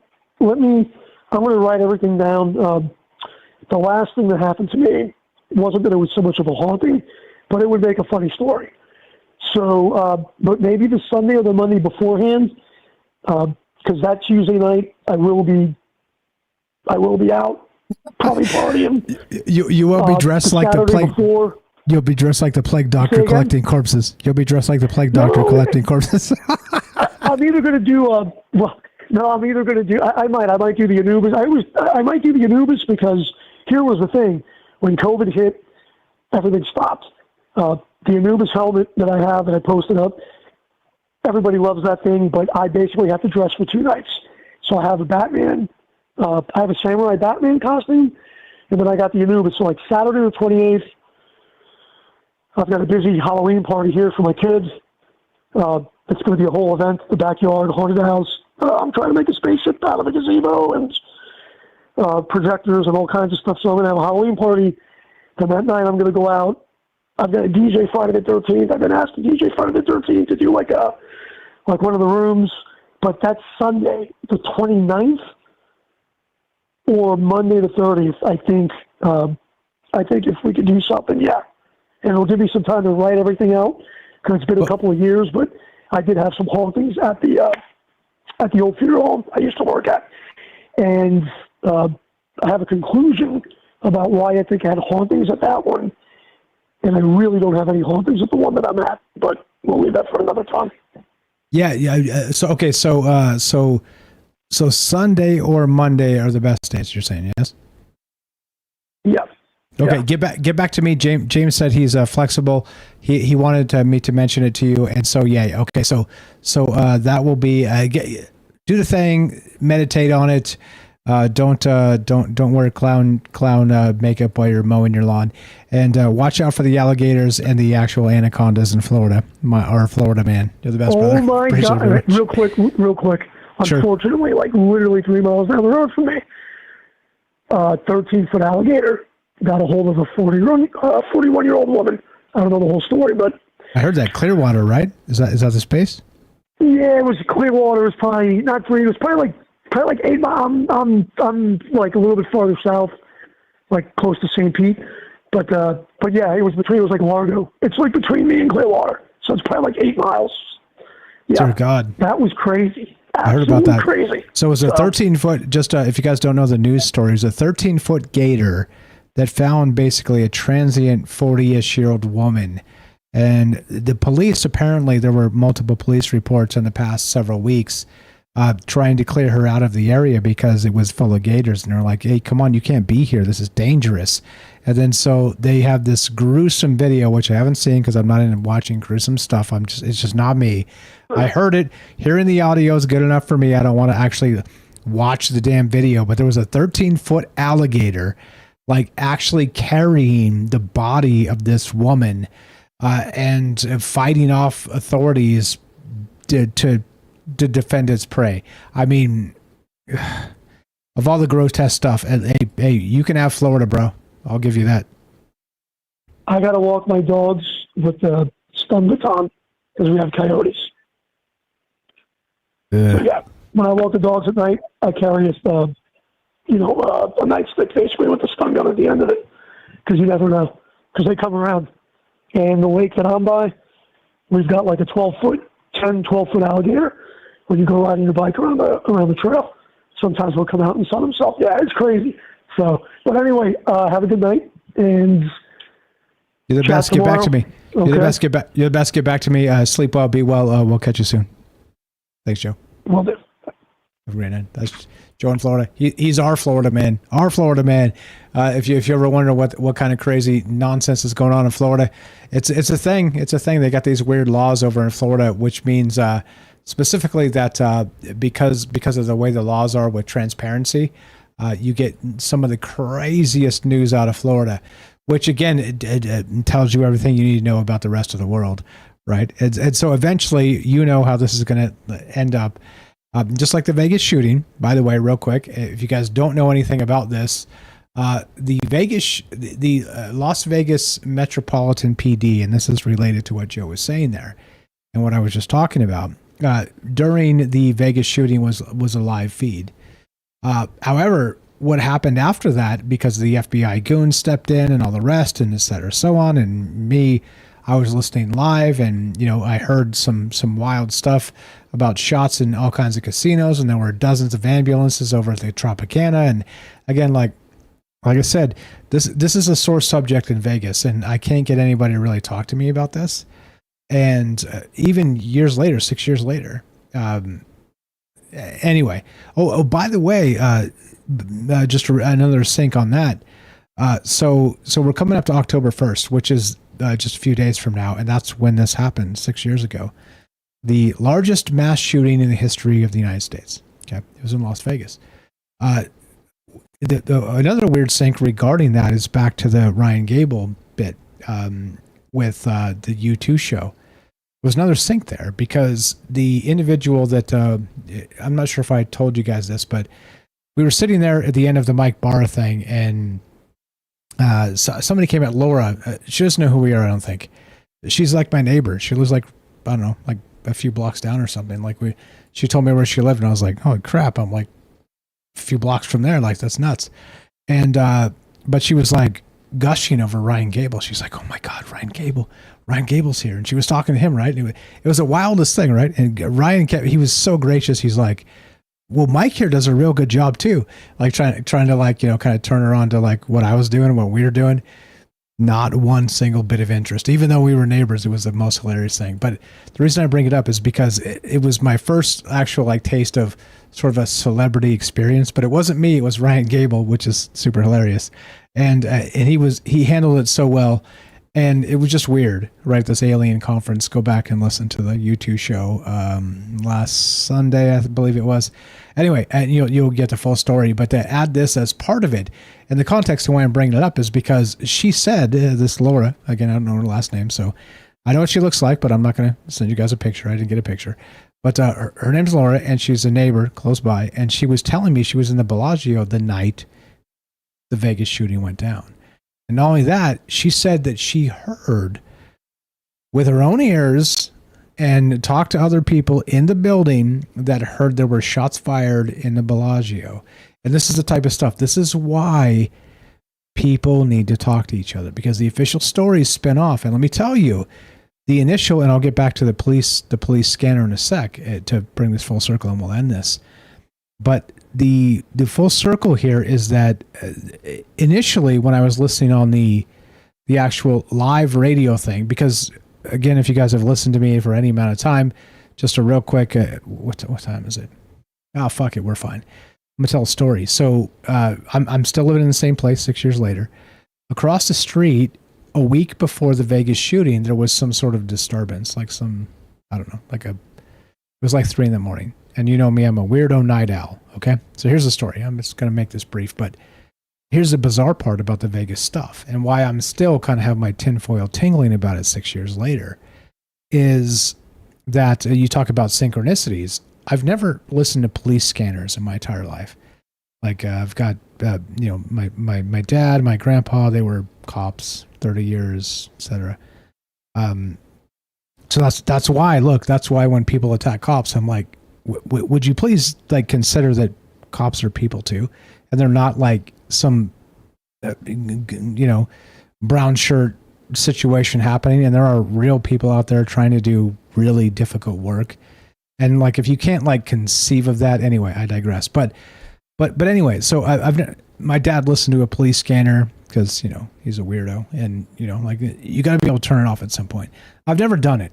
But because of that situation across the street, a week before, if this is not a sync, I don't know what is. A week before the Vegas shooting, something was happening at like 3 a.m. And we had the police across the street, and it was like, it woke us up, and there was a bunch of noise, and people were breaking things in the driveway, and it's like, oh, dear God, what is going on?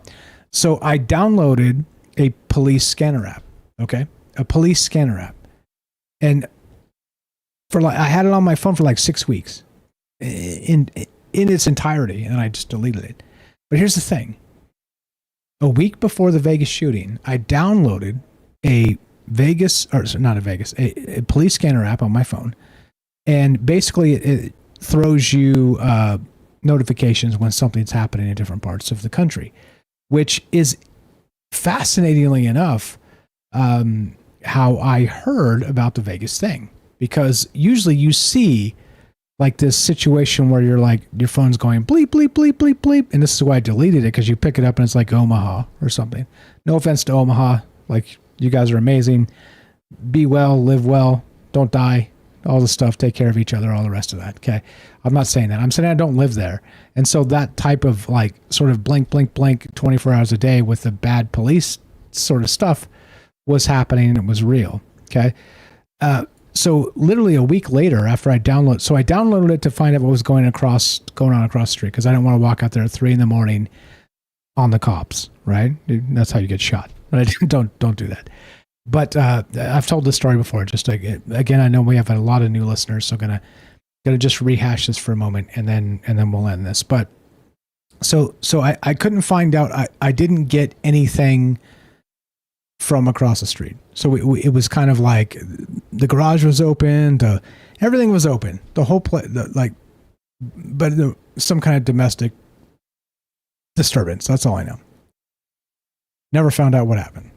but I still had the app on my phone. A week later, the Vegas shooting happens. And it, as usual, right? Like I said, it was Omaha, it was this place, it was that place, all in Boston, whatever. Like always just ridiculous things happening where it like goes viral on the police app, the police scanner app. But bizarrely, I actually had this thing on my phone for like the week prior when it started going nuts at 10:02 p.m. or 10:03 p.m. or 10:04 p.m. right when the Vegas shooting happened. It was a Sunday night. We didn't do Troubled Minds on Sundays back then, and I was just chilling. I was doing stuff, and my phone started going nuts, and I'm like, God damn this police scanner app. This is nonsense. Like, I'm just tired of the beeps, beeps, beeps all the time. Trying to find out how to, like, you know, like shut them up or whatever. So I pick it up and look, and it says Las Vegas. I was like, no, well, what's this? And so I clicked on the thing and listened to the police scanner live. I'm telling you, there were, and some people have said this is all just nonsensical BS. But there were shots fired in the Tropicana. There were shots fired in the Bellagio. There were shots fired. Basically, I was under the impression that there was a systematic attack from the south end of the Strip at Mandalay Bay, if you look at a map, all the way to the north end, by all the reports. And look, it could be mass hysteria, as they always say. But I'm telling you, I just spoke to a woman at this place. Her name's Laura. She's a neighbor. Doesn't know a damn thing about Troubled Minds, but she really should. But it's okay. We didn't stuff it down her throat. But the point is that she said she was in the Bellagio that night. And she heard with her own ears and knew people that actually heard shots fired within the Bellagio. But the official story says no, that never happened.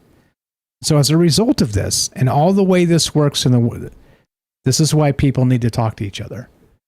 Because, yes, you get it. There you go. Full circle. Back to the sinks upon sinks upon sinks. It's so strange that I don't have a, I've turned it off now. But also, by the way, the reason I brought it up is because the actual police scanner of the Las Vegas Metropolitan Police Department is no longer live. They've taken it offline entirely. So you can't listen live to what's happening. Because, of course, the largest mass shooting in the entire United States ever is as transparent as it will ever be. And you know what I mean by that. And that's why it's weird when I try and talk to people out here, even 6 years later. We're coming up on it. It's a few days from now. It's a few days from now. Maybe if you guys are interested, like every time I bring it up, people are like, I'm not kind of interested. There's some wild stuff with this story. It's actually a week from yesterday, a week from the 24th, October 1st. Anyway, just a quick story at the end of this to make up for calling David a bitch at the end of last night's show and ending it that way. So thanks again to David on the road for enduring my berating, and thanks to everybody else for dealing with my shit. And that's the way this world works, because I think it's quite a bit more strange than we've ever considered.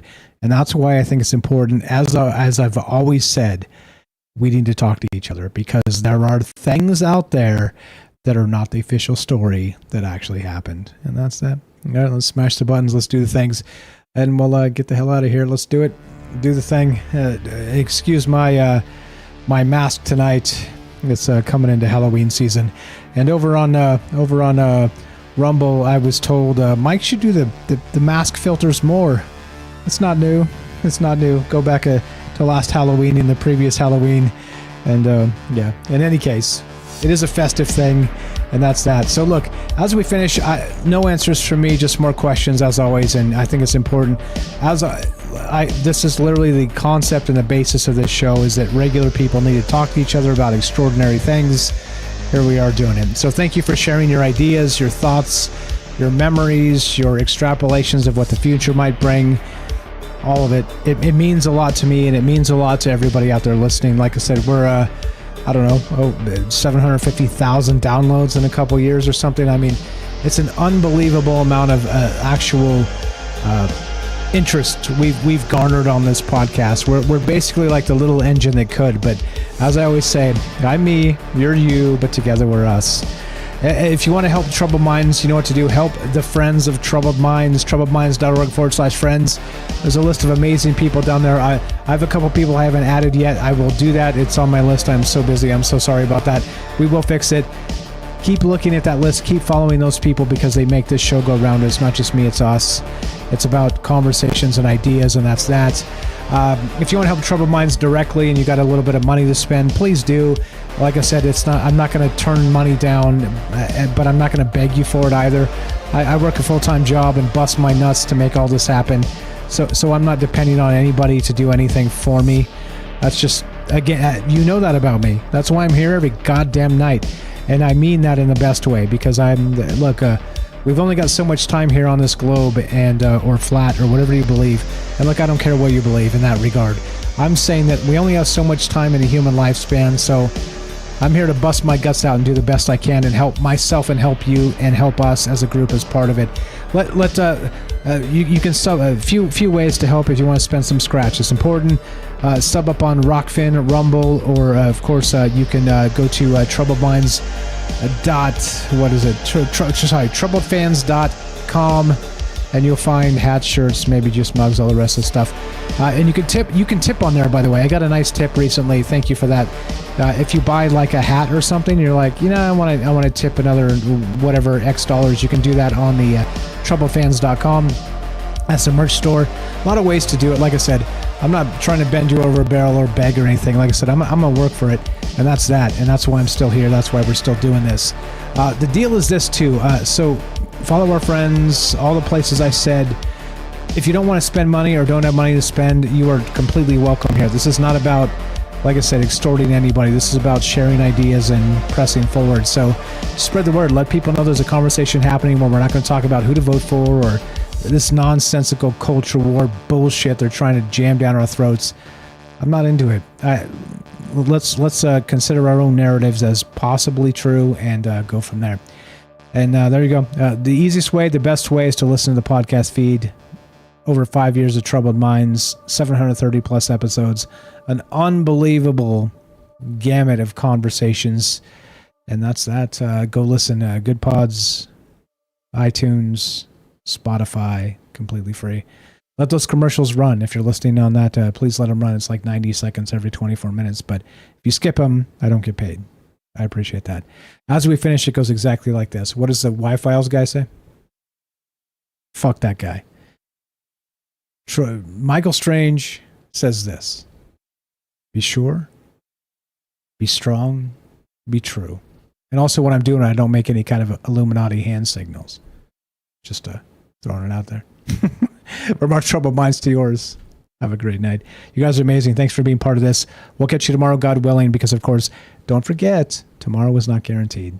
So you should live your life like it. That's the truth. Do your best tomorrow, and I will do the same. And I'll meet you out there in the realm of the best. Catch you guys soon. Have a great night.